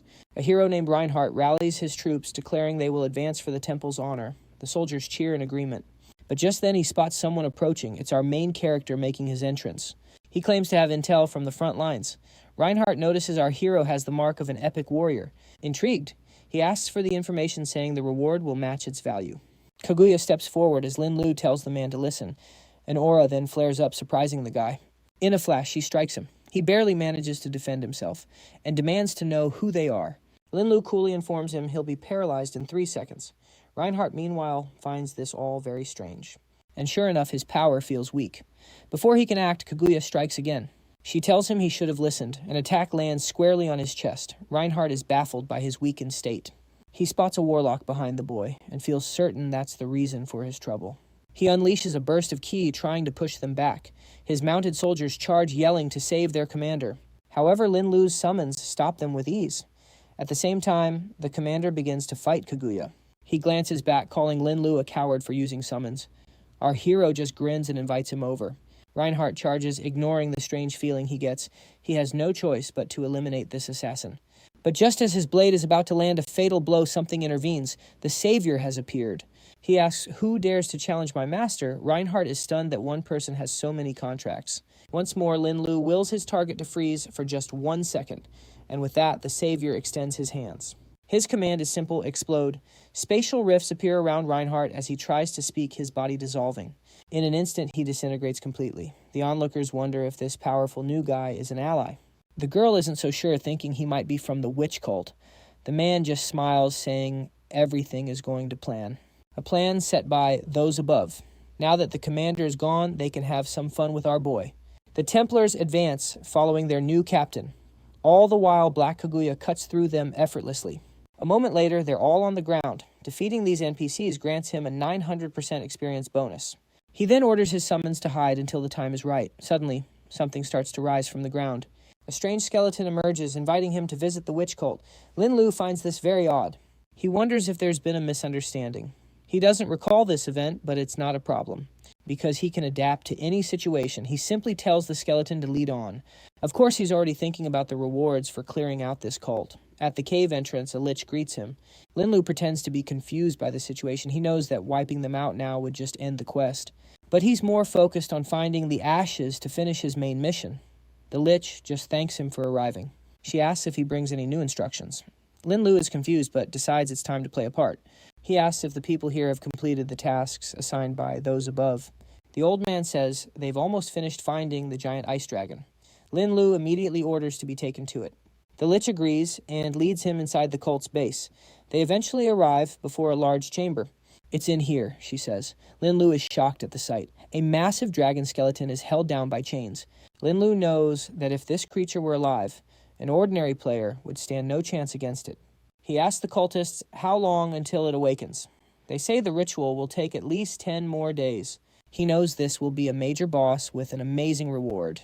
He then asks where the ashes of the dead are. Claiming he needs them to recover his energy, the old man explains the ashes are needed to revive their dragon supplies are low. Linlu then asks if the beast is more valuable than him. The old man quickly says no and calls for the ashes. A servant presents a box, saying this is all that remains. Linlu begins to absorb it. The system notes this item will recover 100 health points over time. He notes its usefulness, but regrets the small amount. He then asks why they don't just refine more. The woman explains it would further delay the dragon's revival. He tells them to forget that and focus on him. The followers seem baffled by this new command, but Linlu simply asks if they intend to disobey him. Naturally, they lower their heads and agree. The old man then tells them to refine the ashes for the adventurer. Our hero decides this is the plan for now, but he doesn't notice the lich is watching his every move. She performs a ritual to contact a mysterious figure who asks about the sudden development. She offers thanks for the help they sent against a warrior. The shadow asks what she's talking about. She explains they sent an agent who's already here. She reveals an orb showing our protagonist. She says he even helped them defeat the Templar Knights. The shadow replies that no one from their cult fits that description. But he says an enemy of their enemy is a friend. He tells her to recruit the boy, much to her surprise. She protests that it's too dangerous. He orders her not to disobey and to use the ashes to earn his trust. Meanwhile, Linlu tells the cultist not to slack off. He's quite happy watching them all work so hard for him. Soon he'll have all the energy he could ever want. Just then the lich makes her approach. Linlu jokes that being pretty isn't a free pass from work. She cuts in asking about his true purpose for being there. He points out that he didn't infiltrate anything. In reality, they were the ones who invited him over. She realizes the cheeky guy has a point. It was their error. She introduces herself as the Ice Bride and asks for his name. Linlu stands announcing he can be called the Black Emperor. The name seems to spark a flicker of recognition in her. She proposes that if he also opposes the Empire, he should join their cause. The position comes with a steady supply of ashes. Linlu has no idea what's going on. It feels like the entire plot of the story just took a very strange turn. He responds that after he gets the ashes he wants, he will consider joining their so-called witch cult. He's only saying this, of course, because he fears they'll set a trap for him at their main base. At that, the Ice Bride asks how much he needs. He replies that at least 20 units would be a good start. She says that's impossible. Since he killed the Legion commander, reinforcements are coming to hunt them all down. Linlu isn't worried, saying it's no big deal with him here. He then orders everyone to get back to work. She clarifies it's not a question of his power, it's that they physically cannot refine the item anymore. Linlu realizes this woman's no fool. Deceiving her won't be easy. All right then, he says, I'll go with you. He agrees to visit the witch cult, but before she can react, he strikes her down. What a pity, he mutters. She'll just have to go on ahead, he says, since he needs time to prepare. With that, he earns 3.6 million experience points. The remaining cultists shout that he's an assassin. Our hero simply calls for Kaga and the Black Emperor. He orders them to eliminate everyone. As the cultists flee in terror, a green attack suddenly traps Linlu. The caster gloats that the chain of death is inescapable. However, our protagonist easily shatters it. The man is sent crashing into the wall. He can't believe his special ability was completely ineffective.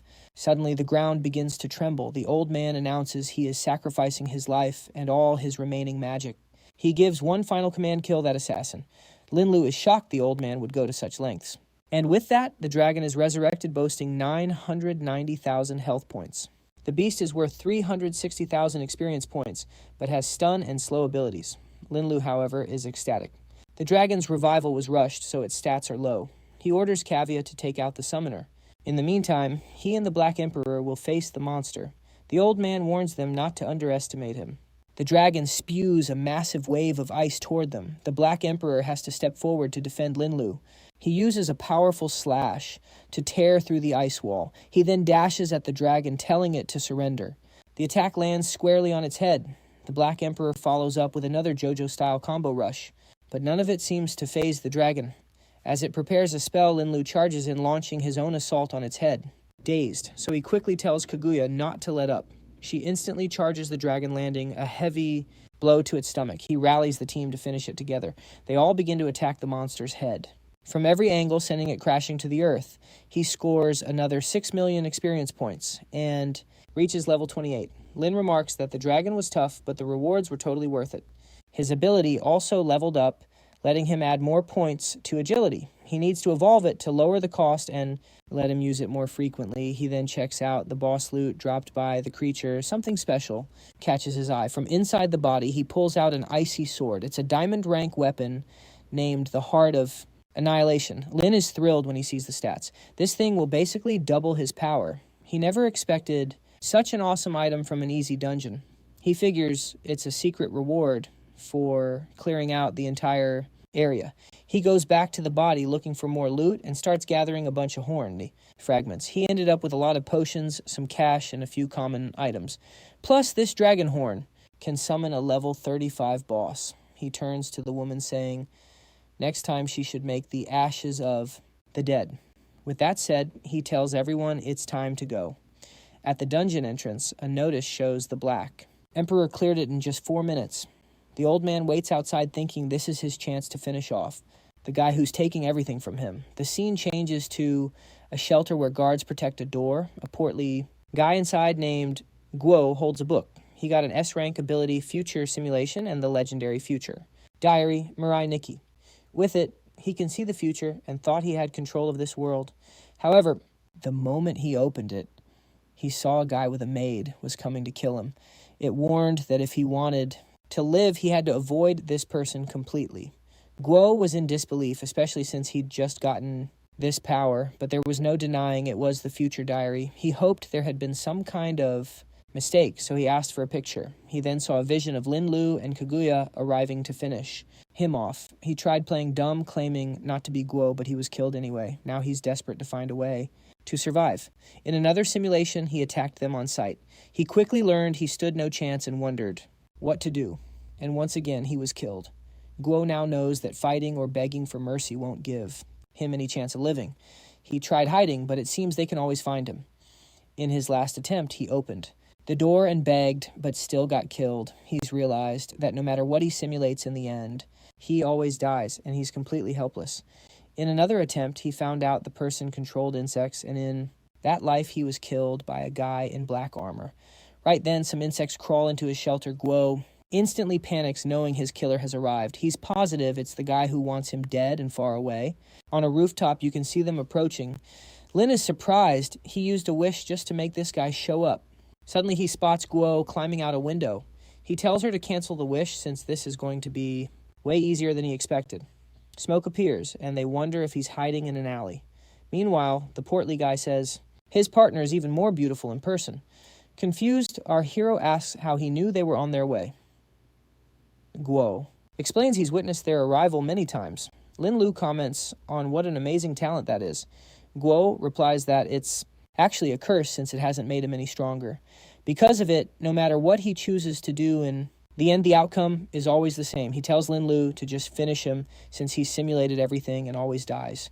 He just wanted to be finished off by the pretty girl, but Linlu sent the Black Emperor instead. Not Sure, if the guy was planning a trick, he decided not to grant his wish. Seeing this, the portly guy thinks that fate is just too cruel and he can't change anything at all. And with that, the poor man is crushed.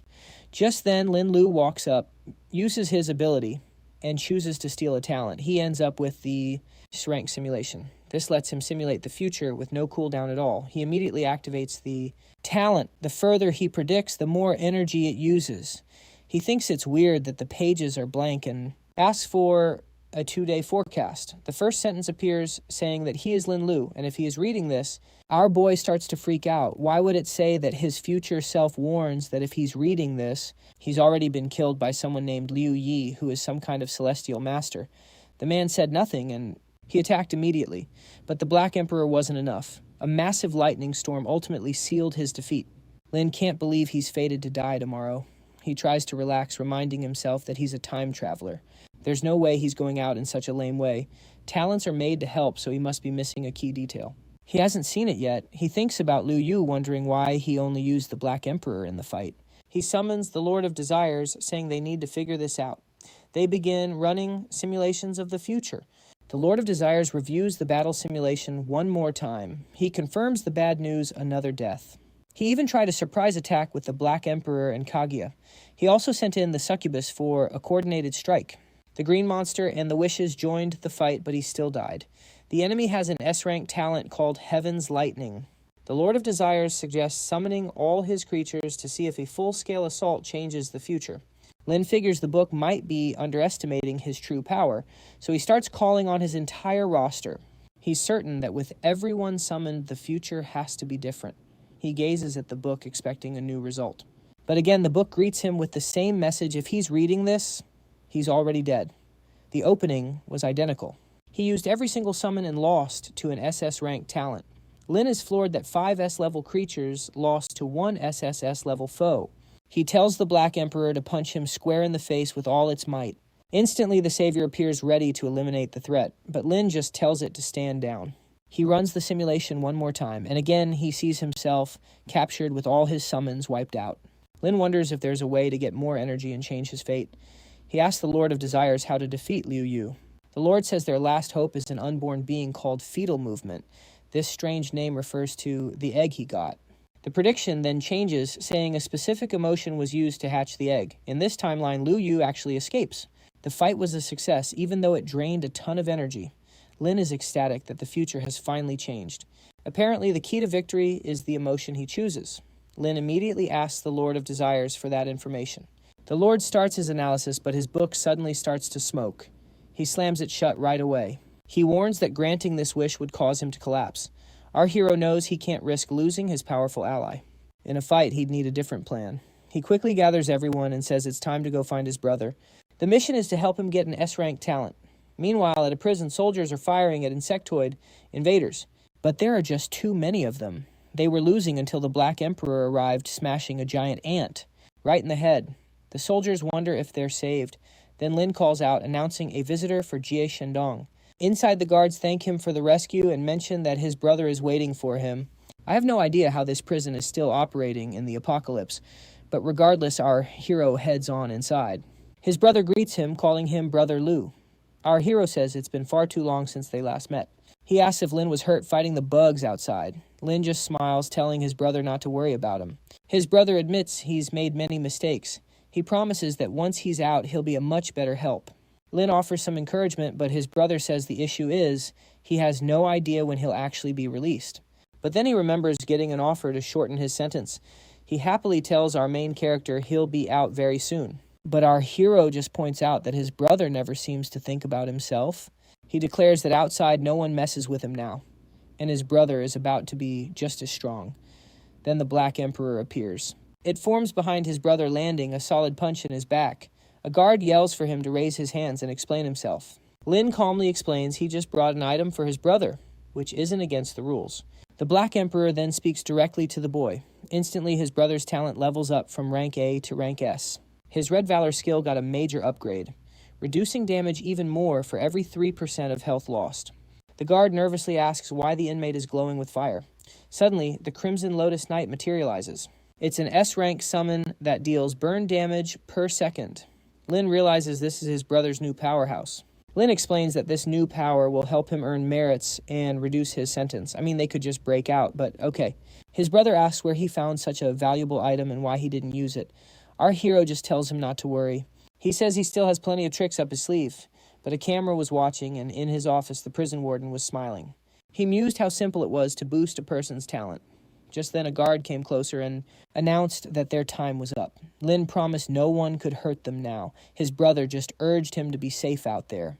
And with that, he departed, vowing his brother would be free by their next meeting. As he was leaving, the guard mentioned that the warden wished to speak with him, offering a way to aid his brother. Of course, this was all going according to Lin's plan. He was promptly escorted to the warden's office. The man Duan Qingfeng introduced himself as the one in charge of the entire prison and offered him a seat. Lin knew the top talent here was S rank, which meant this. Warden wouldn't let this chance slip away. The man then inquired about his brother's case. Lin calmly asked if there was something more he should know. He recalled from his past life that something about his brother's case felt wrong, but he never found the truth. The warden claimed the 15-year sentence was unjust, a clear setup by an unknown party. Lin offered a deal. If the warden exposed them, he'd wipe out every monster near the prison. But the warden dismissed the offer. The beast would fall eventually. What truly piqued his interest was something else. He was focused on the brother's sudden awakening. In that instant, Lin knew this creep was really after the ascension crystals. Lin pointed out that information on the setup wasn't nearly as precious as one of those crystals. As expected, the warden countered. He could say shorten the sentence considerably if Lin were to hand over just one of those crystals. Turns out many things here are negotiable. Lin's face shifted, and he agreed that everything was on the table. He requested the warden share details of the case. The man then revealed that his brother had been framed by the powerful Wang group. Lin recognized the name, a major power in the city. He then asked the warden why he hadn't freed his brother if he knew it was a setup. The warden sighed, explaining that, sadly, it all came down to evidence in this tricky case. The proof was forged back then, and he only recently found out about the group's involvement. He added that the case was suppressed at the time, so there was little anyone could do. Qingfeng warned him to forget revenge. Even with his awakened S-rank talent, he couldn't hope to challenge the Wang group. He should focus on his brother's freedom first. Lin seemed to agree, saying that for now, he'd steer clear of them. The only catch, he didn't have any ascension crystals, so he'd need to go find one. At the mention of the crystal, the warden grew excited, urging him to hurry. Lin promised he would and bid the man farewell. But inside he was fuming at this creep for trying to blackmail him for a precious item. A short while later, a subordinate reported to the warden. The insect-proof shelter was finally prepared for his escape. He ordered everyone else to flee, but he'd remain behind, his mind fixed on that ascension crystal. This was his one chance to help his own son awaken a summoner talent. He recalled Lin's earlier question about getting justice, but defying the Wang group was impossible. His wife and son would surely be killed. But then a voice echoed from the shadows. The Black Emperor noted that smoking was unhealthy. The warden spun around, demanding, "Who's there?" Of course, it was Lin, perched by the window, announcing his return. The warden asked if he'd truly gotten the ascension crystal so fast. Lin confirmed he got exactly what he needed, a one-way ticket straight to hell. And just like that, the warden was sent flying into the wall. He tried to scream for help, but could barely speak. Lin told him to save his breath, as no sound would escape the room. The old man pleaded, asking why Lin showed no mercy after he had provided the requested information, but Lin just kicked him, stating he deserved no kindness for his actions. The warden crumpled to the floor. As he struggled to rise, Lin pinned his arm and demanded to know exactly who in the Wang group was behind his brother's framing. The warden confessed it was their youngest master, Wang Henian. The man revealed that they had stolen priceless artifacts from a museum and pinned the crime on his brother, who was just nearby. Our main character thanked him as the Black Emperor delivered a painful blow to his legs. The man cried out he was paid 100,000 for it, and our boy scoffed at the pathetic sum. He then demanded to know where all the warden's dirty money from corruption was, stashed away. The man dared to ask if awakening meant he could just ignore the law. Lin simply ignored his empty words and summoned the Lord of Desires. The entity compelled the warden to reveal everything, and he instantly spilled the beans on where every last coin was hidden. For his trouble, he received a sharp cut. Lin then grabbed what was in the man's pocket, promising to collect the rest of his hidden stash. The director swore that if he ever escaped, he insists he's a victim, but our boy casually asks if he's sure he's the innocent one. After all, Lin knows every single lottery ticket he owns was stolen from someone. This guy is probably the biggest crook around right now. Just then, insects start crawling in. Lin says he won't kill him, but life is full of surprises. With that parting shot, Lin commands the bugs to swarm the prison and stir up some trouble. The man swears he'll get his revenge, promising Lin a terrible end. Meanwhile, the prison guards are struggling to stop the insect invasion, and shockingly, these bugs can shoot projectiles. The prison doctor, Leon Fan, wonders where the director has gone since he's still a no-show. Nearby, our main character's brother offers to lend a hand. Leon Fan seems hesitant, but the brother insists. With the prison falling apart, it's time to unleash his S-rank talent. The doctor agrees, saying if he performs well, he'll get his sentence reduced and earn a major commendation. Long immediately brightens up thanking him, and then summons the mighty Crimson Knight, just in time too, as a bug sneaks up from behind. Of course, the knight easily parries the attack. Long declares they're going to wipe the slate clean. With that awesome pronouncement, his summoned knight punches right through the first insect. A guard is stunned, realizing this one knight is stronger than an entire squad. Nearby, Lin is watching the show with the Black Emperor. He figures it's good to let his brother handle things and get some real-world practice. For years, his older brother protected him, but the tables have turned. Now it's his turn. He just wants his brother to leave this place with his head held high and finally live a peaceful life, while he takes care of all the darkness corrupting the world. From the smoke, a voice yells about finally being able to escape and burn it all down. Lin's just watching, but the thick smoke is obscuring his view. The Lord of Desires explains it's an S-rank prisoner named Guy who's in for life. Lin quickly realizes that this guy has an invisibility skill and asks for a way to see him. Suddenly, a white-haired man materializes, confused why his talent is suddenly failing. Right on cue, Lin appears, and the man instantly blames him for it. But before he can even speak, the prisoner attacks with his shadow vines.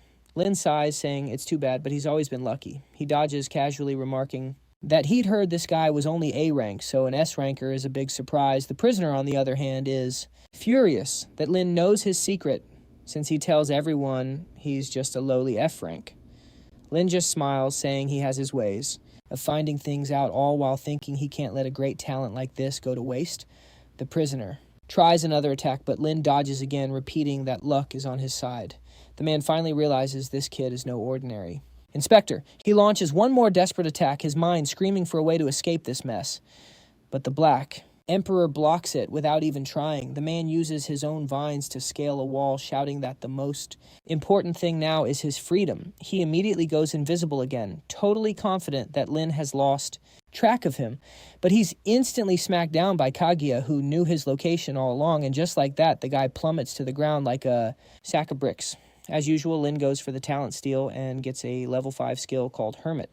This new power lets him turn invisible for 1 hour once per day. Our boy isn't too impressed, though. It seems even S-rank abilities can have some lame restrictions. He decides to check out the summon portion and calls forth the purple vines. A mess of thorny tentacles erupts from the ground. So these are meant to make up for the talent's weak attack power.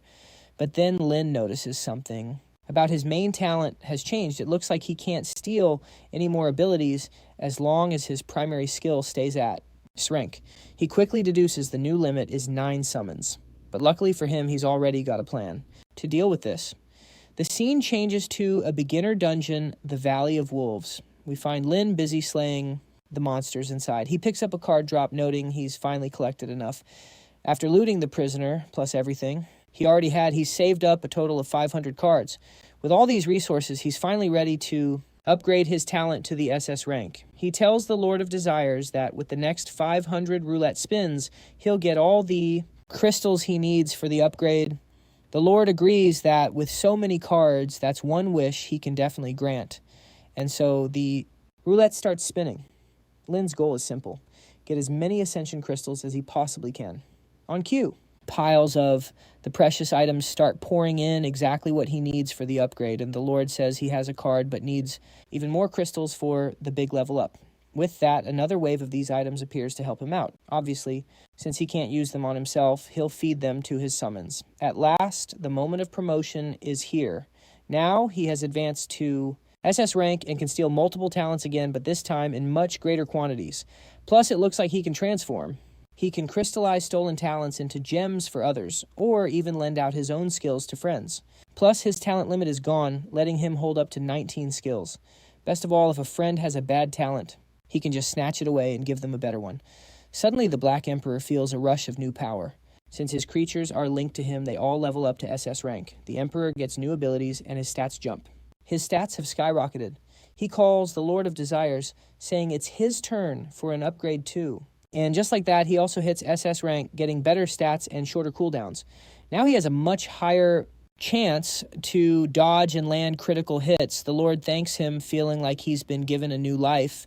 He then calls for Kaga, who always appears from an angle that needs a little censoring. She's now so powerful that just being summoned costs 1 energy per hour. The Lord of Desires then tells Linlu that he doesn't need to lift a finger. He says he will help everyone else evolve. He plans to upgrade the egg to SS rank and also the Savior. With 7 SS rank summons, Linlu thinks he's unbeatable now. Still, he knows full well that you can never be too prepared. This fight must be handled perfectly. Strangely, the old man sits on a rock, repeating our hero's exact thoughts aloud. It seems he knows every single plan Linlu is making. He's shocked the boy predicted his own defeat, but in the middle of this foresight, he's suddenly attacked. Linlu appears saying he thought he'd catch him with his guard down. However, he simply asks who has the nerve to attack him here. Linlu immediately retorts that he's the person the old man wanted to kill. He just laughs, asking if Linlu really thinks he can win with a few summons. In response, Linlu gives him a sly grin, and in that same instant, Kaga launches her attack. She moves on the old man, but he activates a divine protection, calling forth another ancient being. The summon strikes at her, but she skillfully defends herself with her umbrella. The old man then demands Linlu reveal who sent him. Our hero realizes even a sneak attack is useless on this guy. Linlu stays silent, so the old man commands him to kneel. He activates his summon again, declaring that all must bow. The attack rushes toward Linlu, but he calls the Lord of Desires and tells the Black Emperor to block it. In that moment, the old man looks at Linlu and realizes this whole thing was a trap. He quickly clasps his hands together and calls upon the aid of the Thunder God. Lightning slams down near Kaga, but she manages to dodge. The Emperor's strike is stopped by some kind of strange jar. Linlu is baffled. How is the old man winning against so many summons? An ominous energy seeps from the jar, and Linlu orders his summons to retreat. Upon hearing him tell the Emperor to fall back, the old man puts it all together. Linlu is the one stealing the dungeons. Linlu replies, "That's right, I'm the Black Emperor, and today you're going down." But he questions why he's being targeted. So suddenly claiming he's never wronged the boy, then he just shrugs, saying it doesn't matter. He fears no one. He dares Linlu to bring it on. Raising an arm to the sky, he calls for the Supreme Exorcist. That's when the thunder from the prophecy strikes him, and a giant hand emerges from the smoke. Linlu immediately recognizes it as an SSF rank summon. A muscular bald man named Dango Channon appears. Immediately, the Emperor and Kaga move to protect Linlu. The Emperor attacks, but Dango blocks it with ease while catching Kaga's blade with just 2 fingers. Linlu is stunned. Dango hasn't even used a skill yet, and he's already stopped both of his creatures cold. Even the Emperor's direct attacks are having no effect at all. The old man seems to know Linlu still has another card up his sleeve. He admits Linlu is strong for a guy with S-rank creatures. However, he still has plenty of power left, so he's not worried. He orders Dango back, and Linlu taunts, "Is the great he hesitating?" The old man laughs, saying that even knowing Linlu can see the future, he isn't afraid. This confirms for Linlu that the old man knows about his future sight. Linlu then asks him if that's the reason he wants to kill him. The old man says that even if Linlu and others see the future, he is still the strongest. This shows Linlu he's not the only one with this secret information. Now he must defeat this guy and also find out how to get that info for himself. The old man says talk is over and it's time to end this. He summons Yang Gan, telling him to finish it all. The summon appears ready to follow his orders. Linlu seems to recognize this Yang Gan. The old man warns Linlu to kneel and beg for forgiveness now, but our boy, fed up with magic, Linlu whips out a gun. The old man scoffs, asking if he seriously thinks that toy will work. But Linlu turns the gun on himself, saying it's not for the geezer. The old man urges him not to throw his life away. He even offers Linlu a spot as one of his followers. But our hero simply says that's not his goal. He pulls the trigger. The bullet is blocked, of course. And in that instant, the Savior is summoned. The Savior appears ready for orders. The old man is intrigued, seeing the source of Linlu's confidence. Linlu admits he needed this power for the other four. The old man wastes no time and orders an all-out attack. Of course, Linlu gives the same command. The Emperor instantly leaps at Du, eager to settle their rivalry. Kaguya and the Savior handle the rest, but then Yang Jian reveals a third eye on his forehead. He calls their resistance foolish. The Savior counters, impressed by his nerve to face him.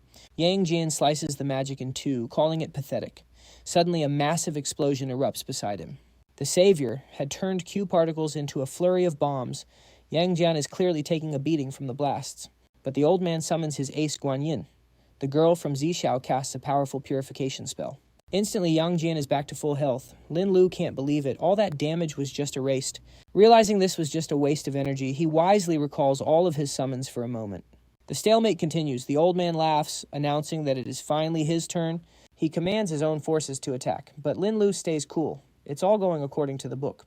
He extends a hand, activating perfect fusion. It's time to merge 3 summons into the mighty trinity. She keeps her beautiful form, though. Now she's a Buddha. Her rank is SS+, but that's still not enough. Linlu declares her power is on par with an SSS rank. Let's see if she can handle a 4-on-1 fight. She charges the old man, who calls her bold. Her blade effortlessly cuts right through his staff. Next, she confronts Yang Jian and his partner. They attempt to block, but she tells them it's hopeless.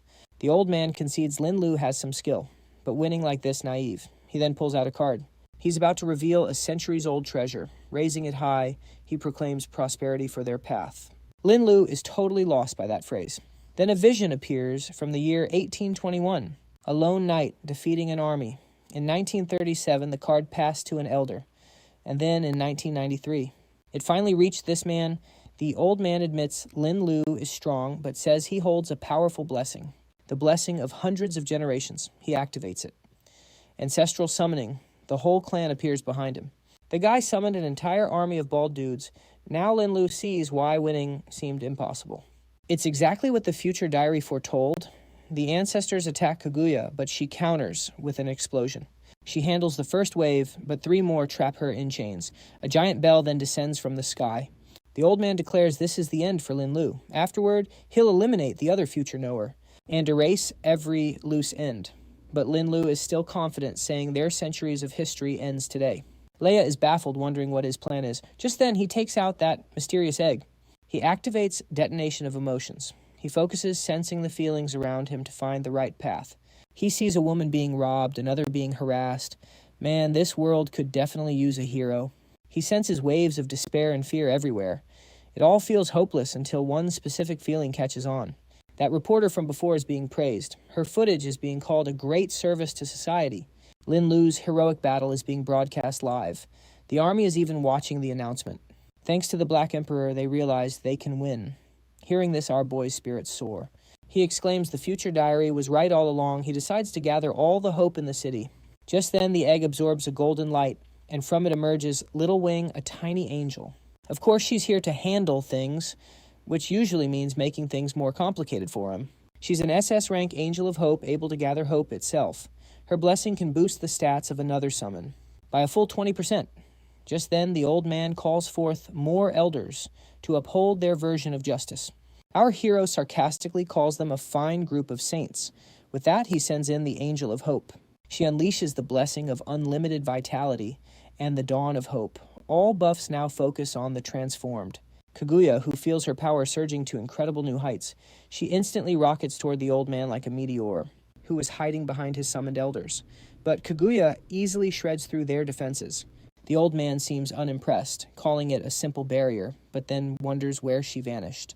From the smoke, she's already right behind him, asking who he's looking for. Lin yells for one of the ancestors to save him, while the girl with the jar tries yanking him back into the pot. She's attacked again and has to block the massive elder. She shatters his weapon again, then lunges for the old man and his 2 new summons. Lin commands the Lord of Desires and the Angel to unleash their full power to strengthen Kaguya. Naturally, they obey, pouring all their remaining power into her. This sparks a huge explosion that sends the cultivation elders flying. They fade away, admitting they never expected to be defeated by someone so arrogant. Lei realizes things are getting dicey and that escaping is his best bet. However, our girl is relentless and activates her succubus power. At that moment, the now defenseless old man is affected. She appears right behind him, pinning him down as Kaguya battles the SSS rank summon. Our boy, using his Ben 10 style tentacles, seizes the opportunity to strike from behind and end this. But that woman with the jar is incredibly annoying and is about to save him once more. Our hero tries to block her attack but can't. His real goal, however, was swiping the talisman the old man was holding. With that done, all of his summoned ancestors begin to vanish. Our boy smirks, saying that without the ancestors, the old man is pretty much helpless. The old man screams, demanding he return the item, but of course, Lin just gives the kill order. But this geezer's not going down that easy. He summons another being Tian Peng Yuan Shen, a massive lightning-charged orc appears on the field. Our boy wonders just how many tricks this cursed old man has up his sleeve. That's when the man activates a skill called Thunder of God. Just as Kaguya moves in for the final blow, as her blade is about to connect, he becomes a ball of lightning and seems to teleport away. Lin immediately orders another summon to track the guy down. He starts sprinting through the city, thinking he's invested too much to let him just escape like this. Hiding behind a house, the old man doesn't know what to do now that he's lost the ancestral talisman. It's a disgrace, but he may have to call for some backup to handle this kid. He had a plan for a dignified exit, but now he has to stoop to this level. He slaps 2 talismans on his eyes to try and see things from a distance. He can sense someone approaching, and Kaguya is already closing in, making him wonder how this is even possible at her speed. He has to get out of here, so he asks Tian Peng Yuan Shen for help once again to escape. He transforms into a bolt of lightning and zips across the city. Shortly after, our boy arrives with his crew and orders them to keep tracking. The old man is on the run, wondering how that brat always finds him so quickly. It just doesn't make any sense that someone could handle so many creatures, possess so many skills, buffs, and a ton of summons. He just swats a fly, and a soldier asks if he's there to help. He glances over and sees it's just a simple king-level bug, but just then he senses it again, knowing the main character is close. With that, he shoves the soldier aside and tells him to get out of his way. The soldier stands there, muttering to himself about some coming disaster. At that moment, the monster behind him attacks, but it's suddenly sliced in 2. Our boy appears and asks the soldier if he's okay, but the man just warns him to be careful. Our hero slices through everything, saying it's a piece of cake. The soldier is amazed, saying that they're finally saved. He drops to his knees before Lin and begs for help, saying his weapons are useless. Our boy gives a confident thumbs up, telling him that now that he's here, everyone is safe.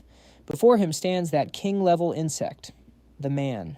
Explains that this monster is summoning many more of its kind. It seems tons of these creatures are now appearing in the city, each taking over a different territory. However, he warns Lin to be careful because it's tougher than it looks. Our hero says he was practically born on the battlefield, so for him, this will be easy. With that, he immediately starts slashing and calls for Kaguya's help. She gets ready, saying the time has finally come. Right then, they begin to defuse, and the Emperor says that unfortunately, he couldn't quite finish the job. Lin says it's no big deal. They managed to achieve the best-case scenario from the diary, and with that, the 3 of them charge in to kill the monster. The soldier instantly recognizes him as the legendary Black Emperor. He quickly radios his captain to report they're safe, and that this guy has top priority. On the battlefield, as our hero fights a soldier, narrates just how awesome Linlu is in 5 text boxes. Still, Linlu is having a tough time with this beast. He has to activate everyone's buffs yet again. The Emperor strikes a flashy pose. Meanwhile, the insect unleashes a crimson blast into the sky.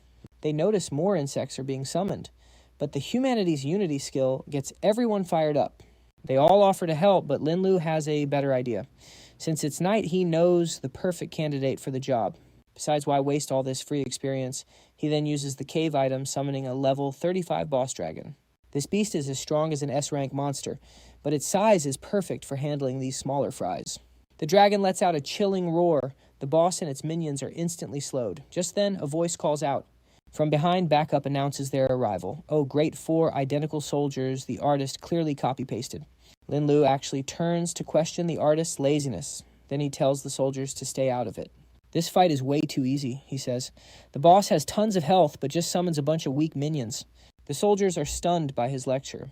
He then activates the key of the wind sword. Check this out. For once, he charges in himself. Instead of using his summons, he lands a single slash. And would you believe it? He one-shotted it. A miracle. He scores 35 million experience points, a ton of bonuses, and at last, our boy hits level 29. He's really taking his time, huh? The soldier is, of course, completely floored.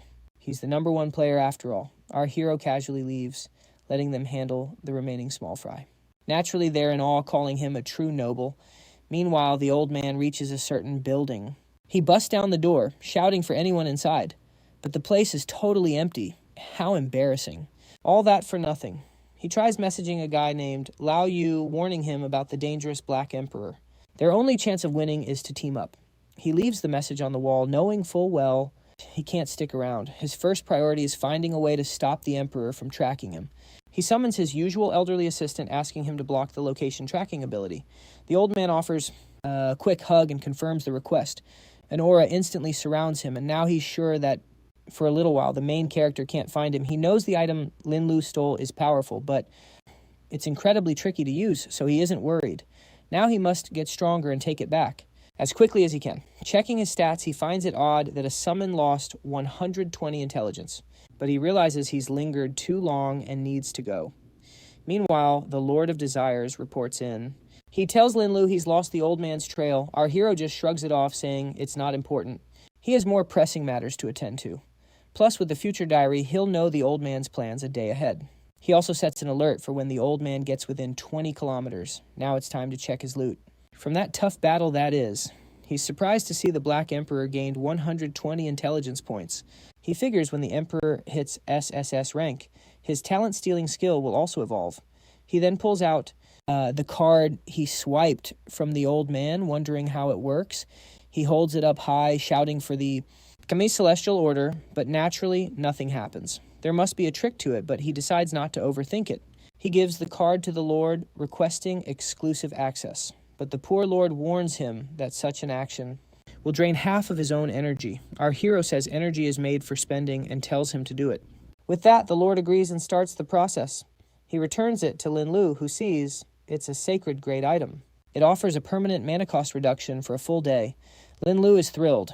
In his past life, even after 3 straight years, he never got an item this rare. He does wonder why the effect is so different for him compared to how the old man used it, but he figures he's being greedy and that this is still a huge win. Now it's time to head back to the real world and rest up. Elsewhere, the old man's allies hear about his loss. They learn he lost to the main character and that teaming up is the only way to beat him. One guy seems confused, recalling the old man's boast about beating all 3 alone. The purple-haired one wants to know why the Emperor ambushed the old man so suddenly. He thanks them for the call and hangs up.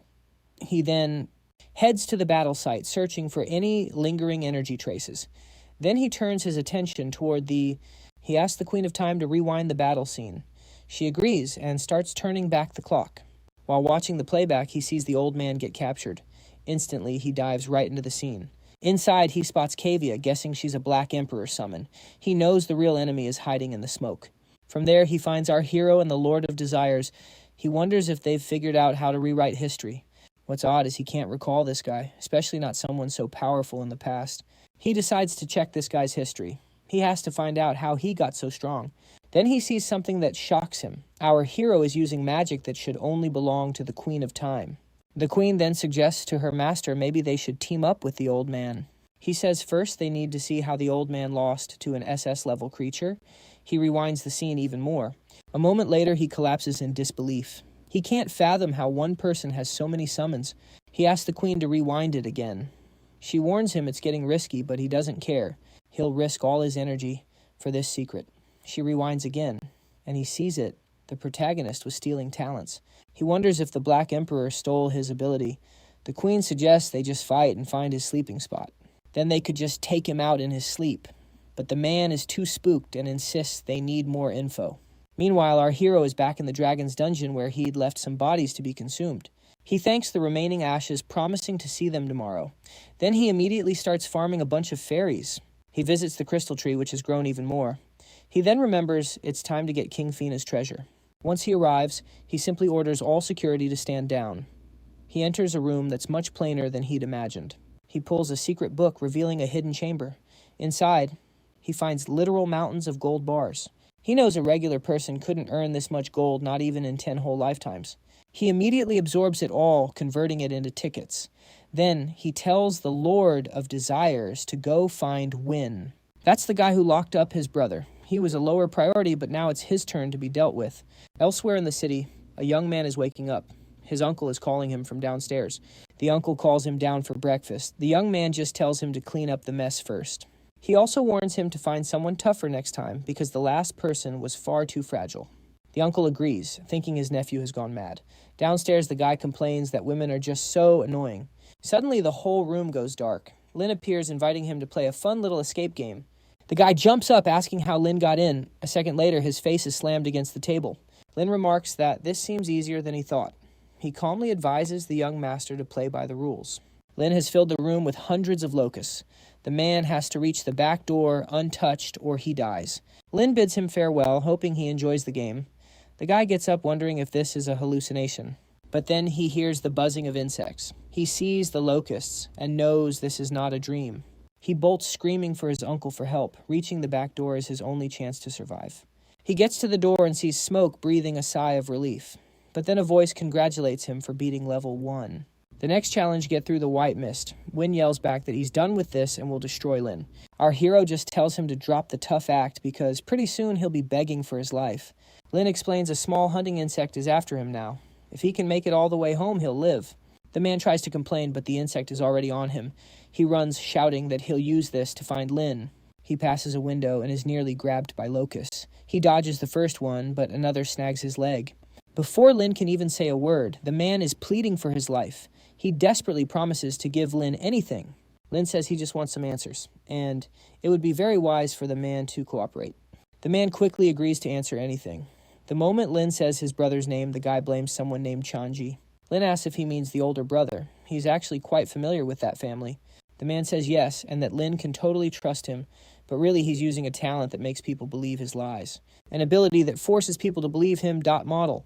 Believe his words. Lin says the man deserves to live, but then taps his chest, telling him it's ridiculous to try brainwashing someone with a B-rank talent. The scene then cuts to a father talking with his son on the couch. Suddenly, the father's danger sense tingles. He tells his son to go and hide. Since he has some important business to take care of, he activates his summon, giving it a warning to be careful. There's someone close by. He's just waiting for them to walk in. Our hero knows the man he's after can detect any threat. The moment he enters, the man asks what he wants. Lin just gets comfortable on the couch and mentions what they did to his brother. The man claims he only manages the family's legal side, saying it was his brother who did all the bad stuff. So Lin summons the Lord of Desires, who confirms the man isn't lying. Our guy says since he's being honest, he'll give him a chance. With that, he summons the Black Emperor, offering a deal he lives if his summon lasts 5 seconds. Changji replies that Lin sounds awfully confident with that kind of bet. He then uses his risk ability to see 1 second into the future. He watches the Black Emperor and his summon trade blows, but his poor creature is immediately tossed to the ground. Before it can even recover, it's finished. Lin warns that with no chance he'll be next.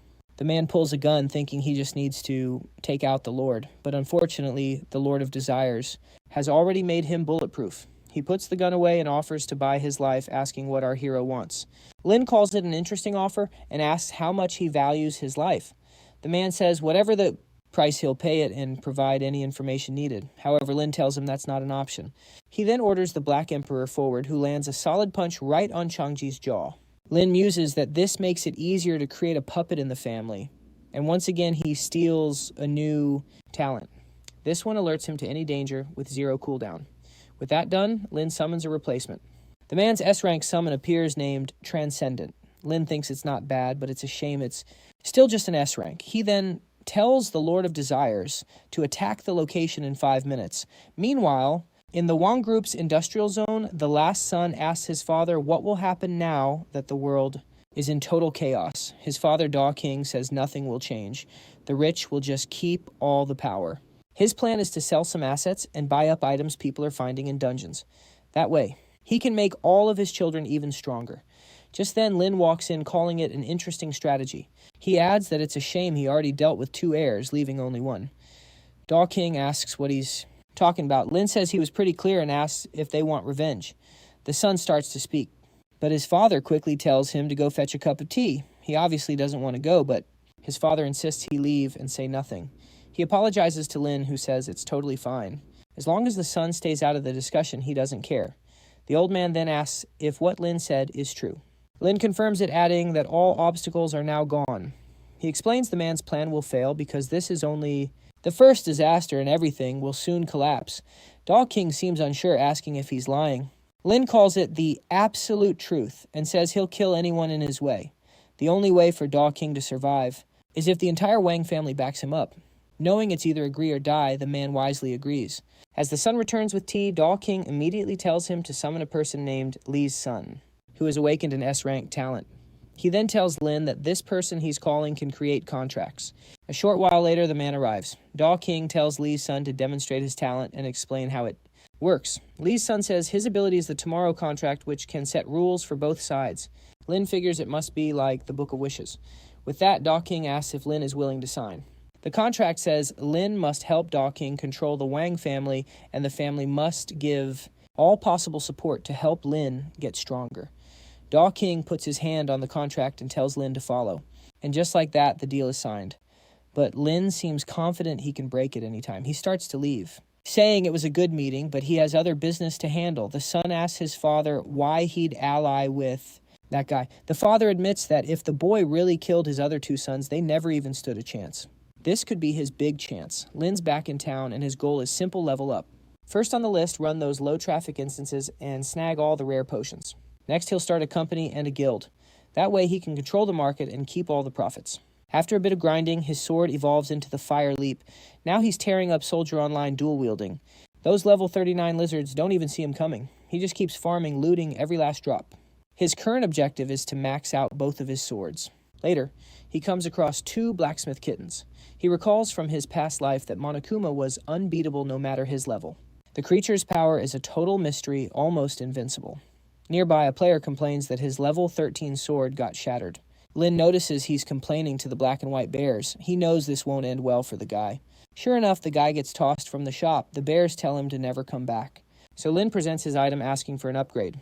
The bear notes its value, saying it needs a king's essence. He knows that only drops from a level 30 boss. Looks like that's a no-go for the time being. He summons his 2 swords instead. The bear inspects them, impressed, and tells him to hang on a moment. He grabs a huge hammer and gets to work. Time flies by as he pounds away at the swords. Soon they're both glowing. The price is 10 gold coins. With both swords upgraded, Lin has a plan. The bear says they're at +5 and offers to push them further, but Lin knows it's a trap to break his gear. +5 is a sure thing. After that, the odds drop and success is highly unlikely. But our clever hero has a plan. He tells the bear it sounds like an excellent idea. The bear smirks, thinking humans are so greedy. He raises the hammer, offering false assurances of success. It can't possibly fail. The bear hears a noise and asks what it was. Lin says he just wished for good luck. The bear slams the hammer down, scoffing that a silly wish won't be enough. The failure rate should be climbing, making it inevitable. And yet the sword successfully hits +6. The bear is baffled. He barely tried and it still worked. The sword keeps upgrading again and again. The bear does his best to make it fail, but he just stares at the swords in awe, wondering how this is happening. 30 upgrades, without a single failure. Lin just thanks him and calmly asks if they've hit the max level. The bear apologizes, admitting that's the limit. Lin thanks him, pretending to be disappointed. All while thinking he's finally paid back the jerk who broke so many of his items in his past life. Suddenly, a robot appears beside him, announcing his sword's name and all its stats. Lin is baffled. How does this person know his item's info? He warns the robot to stop broadcasting, or he'll get sliced in two. The robot just ignores him and keeps walking, but Lin wants to find the operator behind this thing. A message arrives from someone named Eagle. He says he prefers to remain hidden and safe. He notes Lin's confidence during the upgrade, asking if he has an item that boosts success rates. Lin replies with a warning, "Has he ever heard that curiosity killed the cat?" The guy backtracks, saying he just wants to hire Lin to upgrade his items in the future. He even offers a business deal with big profits. Lin considers just playing the role of a lucky amateur. This could be a good way to make some cash. He agrees to work with the guy. The scene then cuts to a meeting. They're discussing the high chance of another disaster once the current one is over. They'll need new heroes to keep the peace, and someone like the Black Emperor would be the perfect candidate. One member disagrees, hesitant to give an outsider such a crucial role. A long-haired man points out the Black Emperor's brother is in prison, which makes the choice inappropriate. The old man argues it was obviously a setup, and that no one should oppose his decision. Once the disaster ends, his brother will be freed. Plus, they will grant the Black Emperor any request he makes. The others feel that's going too far, questioning if such extreme measures are really needed. But the old man insists they need total cooperation from the strongest individuals, even those in prison. Lin is teaching his brother how to level up and use items. He says he's leaving on a trip and gives him some gear. His brother hands him a feather of hope, a safety net for any danger he might face. He tells him to relax a little. To solve his prison problems, others are watching, realizing his brother is the infamous Black Emperor. Outside, he learns another part of the country is failing. The perfect place for him to go and level up. So he asks the Lord of Desires for the fastest route to his new destination. The target is a company called Bright Media. He immediately requests all the details.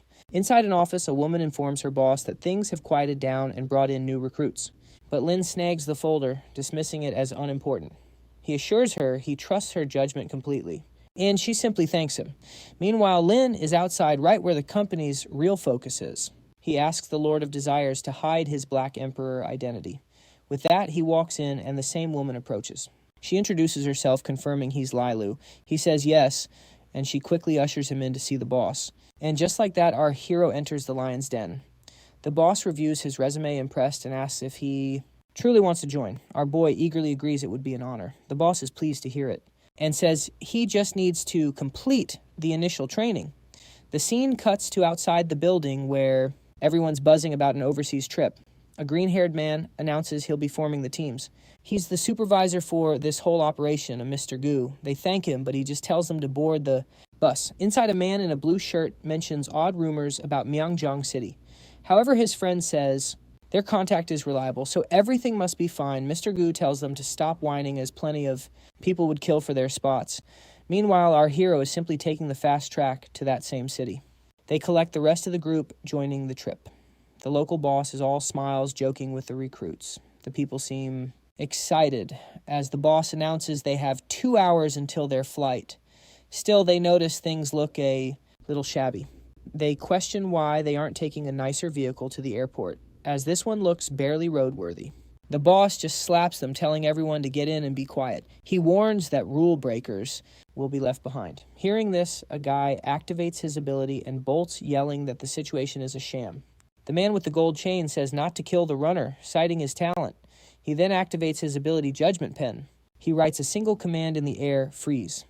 Instantly, the poor guy is paralyzed. The boss is clearly impressed, calling his talent incredible. The man says he does it all for the boss and for the girls. They've been training. In the back, Lin quietly observes the whole mess. With that, the boss orders everyone to hurry. Our hero is thrilled, thinking it's awesome to meet an S-ranker right away. He notices the guy stayed behind and gets a brilliant idea. He'll wait until the man is at the maximum range for his summons to attack. With Kaguya and the Emperor, the second he's out of sight, he summons them. In a flash, it's all over. The Emperor lands a single decisive blow. From the bus, Lin calmly activates his steal ability. He acquires the skill Audit Wing. It slows down any unavoidable attack he's about to receive. Even with a 12-hour cooldown, it's a fantastic counter skill. Heading to a new city to steal abilities is going to be a paradise. Plus, in these other places, nobody knows the Black Emperor. The Transcendent is likely hiding in one of these weaker areas. Up front, some guys are plotting to kill the guards and escape. A short-haired man is hesitant, but a redhead insists it's their only chance or they'll die here. Our boy figures the guy's just scared of getting shot. Suddenly, the boss turns around and orders everyone off the bus. The men panic, certain they'll be killed, and beg to go home. The boss warns that anyone who makes a sound dies on the spot. A woman by the window screams that she has a child at home. A guard orders her to be brought out. The poor woman is dragged out by her hair. Meanwhile, he activates his hermit talent, vanishing from sight. Now he's free in the city and it's time to scout things out. A man meets with that boss and thanks him, commenting on the quality of the recruits. He says not to worry, the girl will be sent to him later. As the man happily heads to his room, Lin silently follows him up the stairs. Just as the guy is about to open the door, someone calls his name. He hesitates for a second, and Lin boots him from behind. He goes sprawling. Like a total fool, a guy with a mohawk asks what's wrong. Embarrassed, the man says it felt like he was kicked. Just then, the door swings open. The mohawk guy suspects he has a plan, but the man insists he doesn't know a thing. The mohawk slams the table, roaring for Lin to show himself, knowing someone is lurking there. Lin materializes, noting the guy's calm demeanor. The boss recognizes him, asking why he's not with the other prisoners. Our hero laughs, calling them a cliché gang. The boss warns Lin to leave the territory now or be killed. Lin just smirks, asking if he really thinks he can kill him that easily. Suddenly, the other boss lunges toward Lin, yelling he deserves to die, but the Transcendent blocks his punch. He lands a single blow to the man's stomach, and it's all over. He smashes into the wall, wrecking the room. Scared, the boss asks for Lin's talent level, but then scoffs, saying he's not faster than a bullet. Bullets are fired, but Lin's armor easily blocks them. The man slumps down, finally asking what Lin wants. Our boy's demand is simple. From now on, he's the new boss. The man asks if he wants to be king of Mayan Bay City. He wonders why no one responded to the gunshots.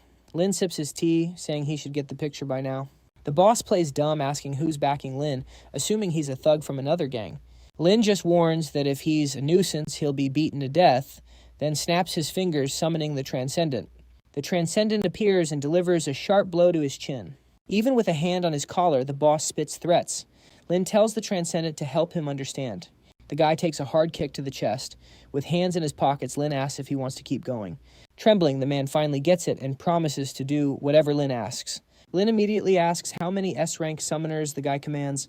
He says there are 2, but one was transferred, leaving only one here. Our hero tells him to bring that person now. In the hallway, the man gets a notification that something terrifying has arrived in China. His talent is the irrational narrator, which helps him escape danger. He's sure something happened to Boss Ming. But his system calls him an idiot, warning that opening the door means certain death.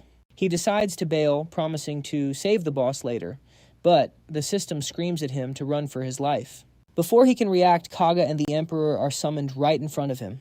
The system yells that they're dozens of times stronger and to flee, but before the poor guy can move, he's dead.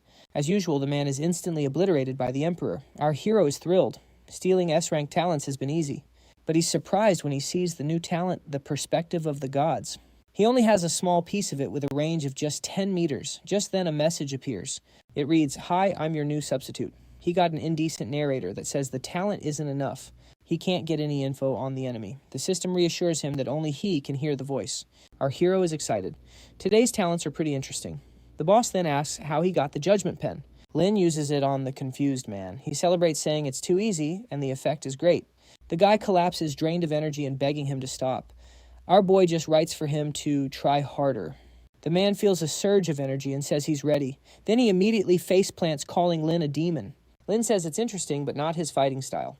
He then decides to test the indecent narrator. He quickly learns Chief Ming has over 90 million in currency and 200 extremely well-armed people. He also forced more than 672 people to perform illegal acts. Lin is psyched. Getting key info with this talent is super easy. He asks how the guy has over 9 billion when they look so broke. At the same time, he cuts the guy off, telling him to answer quickly. The man clings to his leg, trying to explain. He says that while they make a huge profit, maintenance is expensive, as is selling to immigrants. This means he has to pay a hefty local tax. Lin is angry he's cheating his own people to sell to others. He thinks the city is rotten from top to bottom. He won't kill the guy, but he has a little job for him. The scene switches to a man asking why the boss has summoned them all. He looks at Lin, asking what he's planning. Of course, that's when everyone starts getting attacked. They start demanding to know what's going on, and if the boss is behind this, Lin just says, "Get them." Will be fuel for his power-up. Then an AI recognizes him as Linlu. Turns out it's Chief Gu, one of his old bosses. He quickly fills in Mr. Gu on the situation and tells him to round everyone up for a little dip in the river. Gu nervously points out the enemy has weapons, but Linlu just says his master has things covered, so there's no need to sweat it. With that, he turns to the crowd and announces it's time for their big comeback. The guys roar with excitement, all fired up for revenge. Meanwhile, the other goons are still completely frozen in place. Mr. Gu thanks him, asking when Linlu plans on returning home. Linlu just raises an eyebrow, asking who said anything about that. Gu admits it was just a guess, seeing as Linlu had already handled all the bad guys in the area. Linlu clarifies that he was never fooled. He let himself get captured and came here on purpose. He's here to shut this whole operation down, so why would he leave? They're going to claim all their resources and take over these lands. The people agree it sounds fair enough, but they point out that they have no weapons. A few of them start to panic, begging to go back. One guy insists that taking this place over with just 100 men is impossible. The system chimes in that his motivational speech isn't working. However, a surprise guest is about to drop in. He just needs to show off his true power, and they'll happily join his side. So he tells everyone to watch closely and see for themselves whether it's possible to conquer this place or not. In the next scene, a car speeds through the mountains. The passengers seem to be tracking the Black Emperor. But just then, our hero lands right on the car's hood, casually asking if they were looking for him. The men demand to know what he's doing. Without a word, Linlu draws his sword and unleashes a massive energy slash. The attack completely obliterates the car. The system tells him he should probably flash a villainous smile for the camera. But suddenly a small pig appears behind him and the system warns him to watch out. Linlu dodges with ease. The system boasts that hitting a guy with his talent is impossible. The pig is stunned, wondering how the kid dodged that. The system starts spamming a bunch of suggestions like summoning the Emperor Lord or using the Lord of Desires to find the enemy's identity. Or the best idea might be to check the pig's stomach, since the guy's master is hiding right inside. Linlu is a bit thrown by this. He was trying to pay attention to the fight. He was just about to tell the annoying system to shut up, but he realizes it's not totally useless this time. He faces the pig and tells the person inside to come on out. The man emerges shocked that Linlu knew he was there. The system then identifies this man as Chief Ming's second-in-command. Our hero cracks a smile. Since he's in desperate need of some intel, he pretends to be a friendly reinforcement sent to help the guy out. The man finds this odd since his orders were to remain on guard. But Linlu drops the secret code that only the top brass should know. The guy's convinced and asks how many people were sent. Our hero coolly replies that for a small-time place like this, he's more than enough. A little while later, he regroups with his crew. They're amazed he handled things so quickly. He then introduces the new guy, Fan Jing, who's here to help them take over Yuman Bay.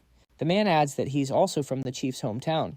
Linlu warns everyone that another huge disaster is coming and they need to control everything that happens here. Jing asks if it's more of those insects, and the protagonist confirms it. However, the others worry about the enemy's weapons. On top of that, they have some S-rank awaken fighters. At that moment, Linlu pulls out a toy gun. He does a little trick, making it glow with power. He then shows them that no weapon in the world is a threat to him. Besides, the Black Emperor can easily handle any S-rank foe. That's when the guy beside him realizes who he is and looks on in pure awe. Our hero assures them that as long as he's around conquering, everything will be a piece of cake.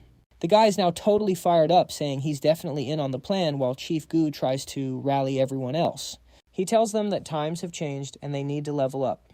Linlu adds that once they take over, everyone will get the resources to grow stronger. The crew gets hyped, shouting that if that's the deal, then they're all in. Linlu declares that the conquest begins now.